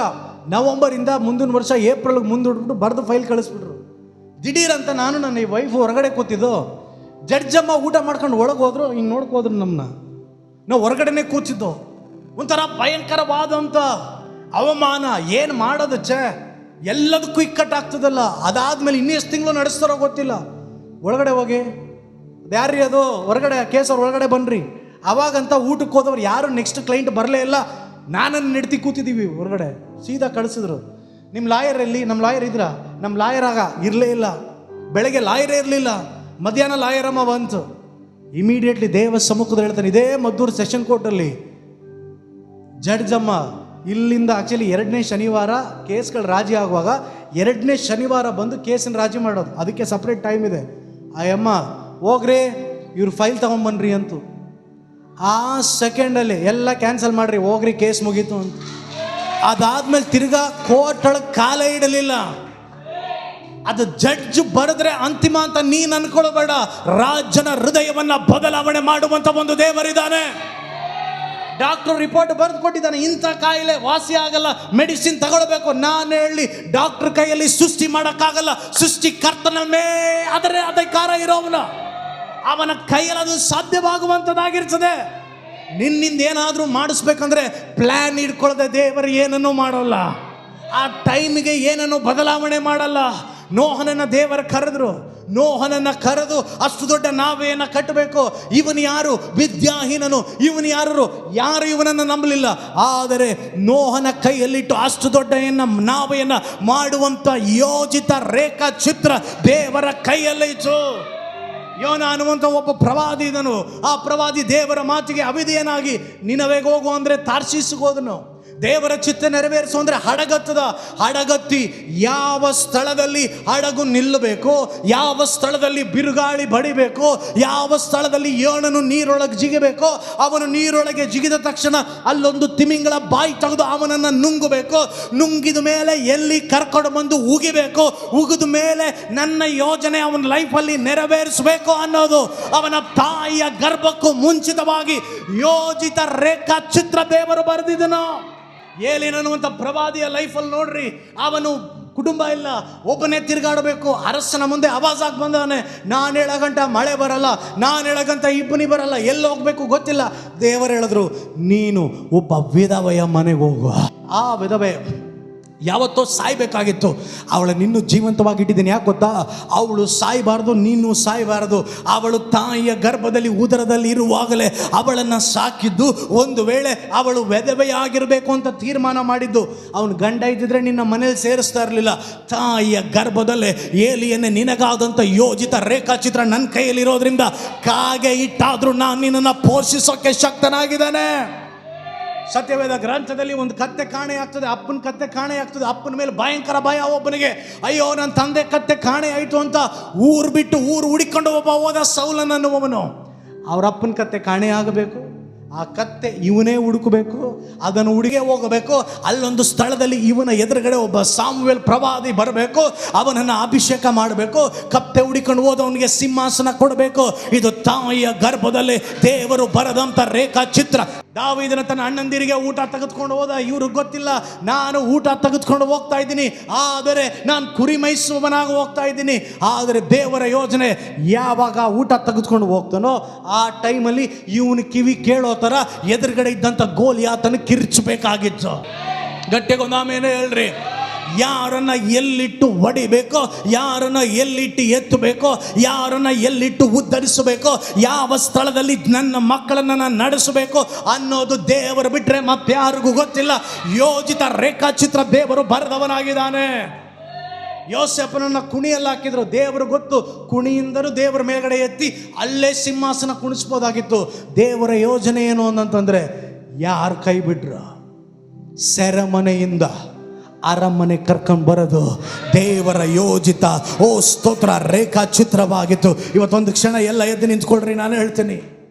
ಈ ಒಂದು ಕಾಲಘಟ್ಟಕ್ಕೆ, ಈ ಒಂದು ಟೈಮಿಗೆ ದೇವರು ನಿನ್ನನ್ನು ಆರಿಸಿಟ್ಟಿದ್ದಾನೆ. ಗಟ್ಟಿಗೊಂದು ಆಮೇಲೆ ಹೇಳ್ರಿ. ಎಸ್ತರಳುವಂಥ ಒಂದು ಸ್ತ್ರೀ ದಾಸರಳವಳು. ಆ ಸ್ತ್ರೀಯನ್ನ ರಾಜನ ಮನೆಗೆ ದೇವರು ಕರ್ಕೊಂಡು ಹೋದ್ರು. ರಾಜನ ಮನೆಗೆ ಹೋಗಬೇಕು ಅಂತಂದ್ರೆ ಅವಳು ರೂಪವತಿಯಾಗಿ ಸೌಂದರ್ಯವತಿಯಾಗಿರಬೇಕು. ಸೌಂದರ್ಯ ಇದ್ರೆ ರಾಜನ ಮನೆ ಒಳಗಡೆ ಹೋಗಬಹುದು. ಹಾಗಾಗಿ ಅವಳು ಹುಟ್ಟದಿಂದಲೇ ಅವಳ ಸೌಂದರ್ಯಕ್ಕೆ ಯಾವ ಹಾನಿನೂ ಆಗದೆ ಇರೋ ಥರ ದೇವರು ಯೋಜಿತ ರೇಖಾಚಿತ್ರದಿಂದ ದೇವರವಳನ್ನ ಹೊರಗಡೆ ಕರ್ಕೊಂಡು ಬಂದಿದ್ರು. ಒಂದು ಡ್ಯಾಮೇಜ್ ಆದರೂ ಬೇರೆಯವಳು ಸೆಲೆಕ್ಟ್ ಆಗ್ತಾ ಇದ್ಲು, ಒಂದು ಡ್ಯಾಮೇಜ್ ಇಲ್ಲ. ಆಗ 120 ಸಂಸ್ಥಾನದಲ್ಲಿ ಸೆರೆಮನೆಗಳಲ್ಲಿರೋರನ್ನ ಎಸ್ತರಲ್ಲಿಟ್ಟು ಬಿಡಿಸ್ಬೇಕು. ಮೊರ್ದೆಕೈನ ಹೇಳ್ತಿದ್ದಾನೆ, ಎಸ್ತರರ ಪುಸ್ತಕ 4ನೇ ಅಧ್ಯಾಯ 14ನೇ ವಚನದಲ್ಲಿ, ಎಸ್ತರಳೆ, ನೀನು ಬಾಯಿ ತೆಗಿಲಿಲ್ಲ ಅಂದರೆ ಈ ಟೈಮಿಗೆ, ಈ ಸೀಸನ್ಗೆ ದೇವರು ನಿನ್ನನ್ನೇ ನೇಮಿಸಿ ಇಟ್ಟಿರೋದು. ನಾನು ಹೇಳ, ನಿನ್ನ ಮನೆಗಾದಂಥ ಮೋಶೆ ನೀನೇ, ನಿನ್ನ ಮನೆಗಾದಂಥ ಎಸ್ತರಳು ನೀನೇ, ಮದ್ದೂರು ಪ್ರಾಂತ್ಯಕ್ಕೆ ಬರಬೇಕಾದಂಥ ದಾವೀದನು ನೀನೇ, ಸ್ತೋತ್ರ, ಮಂಡ್ಯ ಜಿಲ್ಲೆಗೆ ಬರಬೇಕಾದಂಥ ದೆಬೋರಳು ನೀನೇ. ನಾನು ಹೇಳಲಿ, ಇದು ಮನುಷ್ಯ ಓದಿದ್ರಿಂದ ಕೊಟ್ಟಿದ್ದ ಮೆರಿಟ್ ಅಲ್ಲ, ದೇವರು ತಾಯಿಯ ಗರ್ಭದಲ್ಲಿ ನಿನಗಾಗಿ ಇಟ್ಟಂತ ಯೋಜನೆ ಅದು. ನಿನ್ನ ಗಂಡನನ್ನ ಯಾವ ಟೈಮ್ ಕರ್ಕೊಂಬರ್ಬೇಕು ದೇವರು ಗೊತ್ತಮ್ಮ. ನೀನು ನಂಬಿಗಸ್ತಳಾಗಿರು. ನಿನ್ನ ಕುಟುಂಬವನ್ನು ಯಾವಾಗ ರಕ್ಷಿಸಬೇಕು ದೇವರು ಗೊತ್ತು. ಆ ಯೋಜಿತ ರೇಖಾಚಿತ್ರ ನಿನ್ನ ಲೈಫಲ್ಲಿ ನೆರವೇರಲಿ. ಈಗಾಗಲೇ ಬರೆದು ದೇವರು ಕೈಯಲ್ಲಿ ಇಟ್ಕೊಂಡಿದ್ದಾನೆ. ಈ ಸೀಸನಲ್ಲಿ ಇದೇ ನಡಿಬೇಕು. ಇವರು ಮನೆಯಲ್ಲಿ ಈ ಟೈಮಲ್ಲೇ ನಡಿಬೇಕು. ಇವ್ರ ಕುಟುಂಬದಲ್ಲಿ ಹೀಗೆ ಬಾಗಿಲು ತೆಗಿಬೇಕು. ಅಕಸ್ಮಾತಾಗಿ ನಡೆಯೋದು ದೇವರನ್ನ ಪ್ರೀತಿಸುವವರ ಲೈಫಲ್ಲ. ಏನೋ ಗೊತ್ತಿಲ್ಲ ಪಾಸ್ಟರ್, ದಿಢೀರ್ ಅಂತ ಹಿಂಗಾಗ್ಬಿಡ್ತು. ಇಲ್ಲ, ದೇವರನ್ನ ಪ್ರೀತಿ ಮಾಡ್ತಾ ಇದೆಯಾ? ದಿಢೀರಂತ ಆದದ್ದಲ್ಲ, ದೇವರು ಬರೆದಿದ್ದಾನೆ. ನಿತ್ಯವಂತನಿಗೆ ಬರುವಂಥ ಕಷ್ಟಗಳು ಅನೇಕ ಇದ್ದರು. ದೇವರನ್ನ ಪ್ರೀತಿಸುವಂಥ ಮಕ್ಕಳ ಜೀವಿತಗಳಲ್ಲಿ ಹೋರಾಟಗಳು ಅನೇಕವಿದ್ದರು. ದೇವರು ಅವೆಲ್ಲದರಿಂದ ಬಿಡಿಸುವವನಾಗಿದ್ದಾನೆ. ಯಾರು ಬರಬೇಕು, ಯಾರು ಹೋಗಬೇಕು, ಯಾರು ನಿಲ್ಲಬೇಕು, ಯಾರು ನಿಲ್ಲಬಾರ್ದು, ಯಾರು ಆಗಬೇಕು, ಯಾರು ಆಗಬಾರ್ದು, ಯೋಜಿತ ರೇಖಾಚಿತ್ರ ಸೃಷ್ಟಿಕರ್ತನ ಕೈಯಲ್ಲಿದೆ. ಆ 2 ಕೈಗಳನ್ನು ಗಟ್ಟಿಯಾಗಿ ತಟ್ಟಿ ಯಾರಾದರೂ ದೇವರಿಗೆ 1-2 ನಿಮಿಷ ಸ್ತೋತ್ರ ಮಾಡಿ ಹೇಳ್ರಿ. ದೇವರೇ, ನನ್ನ ಜೀವಿತದಲ್ಲಿ ಇಲ್ಲಿ ತನಕ ನಡೆದದ್ದು, ಸ್ತೋತ್ರ, ಇವತ್ತು ನಡೀತಾ ಇರೋದು, ಇನ್ನು ಮುಂದೆ ನಡೆಯುವಂಥದ್ದು ಅಕಸ್ಮಾತ್ ಆದೋದಲ್ಲ. ನಾನು ನಿನ್ನನ್ನು ಪ್ರೀತಿ ಮಾಡ್ತೇನೆ. ನನ್ನ ಲೈಫಲ್ಲಿ ನಡೆಯೋದೆಲ್ಲ ನನ್ನ ಹಿತಕ್ಕಾಗಿಯೇ ನಾನು ನಂಬ್ತಾ ಇದ್ದೇನೆ. ಕೆಲವು ಸಂದರ್ಭ ನಾನು ಏನೂ ಇಲ್ಲದೆ ಕುಳಿತಿದ್ದೇನೆ, ಅದು ನನ್ನ ಹಿತಕ್ಕಾಗಿಯೇ ನಾನು ನಂಬ್ತಾ ಇದ್ದೇನೆ. ಕೆಲವು ಸಂದರ್ಭ ಅನಾರೋಗ್ಯದಲ್ಲಿ ನಾನಿದ್ದೇನೆ, ಅದು ನನ್ನ ಹಿತಕ್ಕಾಗಿಯೇ ನಾನು ನಂಬ್ತಾ ಇದ್ದೇನೆ. ಕೆಲವು ಸಂದರ್ಭ ಅನಾಥನ ಕುಳಿತಿದ್ದೇನೆ, ನನ್ನ ಹಿತಕ್ಕಾಗಿಯೇ ನಂಬ್ತಾ ಇದ್ದೀನಿ. ಆದರೆ ಒಂದು ನನಗೆ ಗೊತ್ತು, ಇವತ್ತು ಏನು ನಾನು ನೋಡ್ತಾ ಇದ್ದೀನೋ ಅದು ನಾನಲ್ಲ. ಇನ್ನು ಮುಂದೆ ನನಗಾಗಿ ನಮ್ಮ ದೇವರು ನನ್ನ ಅಂತ್ಯದಲ್ಲಿ ದೊಡ್ಡ ಬಾಗಿಲುಗಳನ್ನು ನೀನು ತೆಗೆದವನಾಗಿದ್ದೀಯ. ನನ್ನ ವ್ಯಾಧಿಗೆ ಅಂತ್ಯವನ್ನು ಬರೆದವನಾಗಿದ್ದೀಯ. ನನ್ನ ಇಕ್ಕಟ್ಟಿಗೆ ಮಾರ್ಗ ಮಾಡುವವನಾಗಿದ್ದೀಯ. ನನ್ನ ಕಷ್ಟದಿಂದ ವಿಮೋಚನೆ ಮಾಡುವವನಾಗಿದ್ದೀಯ. ನನಗೆ ತಂದೆಯಾಗಿ ತಾಯಿಯಾಗಿ ನಡೆಸುವವನಾಗಿದ್ದೀಯ. ಯಾವುದು ಅಕಸ್ಮಾತ್ ಆಗಿ ಆದದಲ್ಲ, ನನ್ನ ತಂದೆಯ ಚಿತ್ತದಂತೆ ನಡೀತಾ ಇರೋದು. ಹಲ್ಲೆಲೂಯ.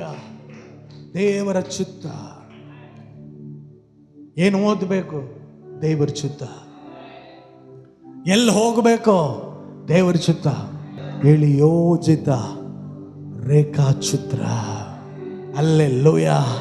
ನನ್ನ ಲೈಫಲ್ಲಿ, ನನ್ನ ಮಕ್ಕಳ ಭವಿಷ್ಯದಲ್ಲಿ ನಮ್ಮ ದೇವರು ನಾನು ಹುಟ್ಟಕ್ಕಿನ ಮುಂಚೆ ನನಗಾಗಿ ಬರೆದವನಾಗಿದ್ದಾನೆ. ನಿನ್ನ ಚಿತ್ತದಂತೆ ನನ್ನನ್ನು ನಡೆಸುವೆ, ನಿನ್ನ ಚಿತ್ತದಂತೆ ನನ್ನನ್ನು ನಡೆಸುವೆ. ಅಂತ್ಯದಿ ನನ್ನ ನಿನ್ನ ಮಹಿಮೆಗೆ ಸೇರಿಸುವೆ. ಅಂತ್ಯದಿ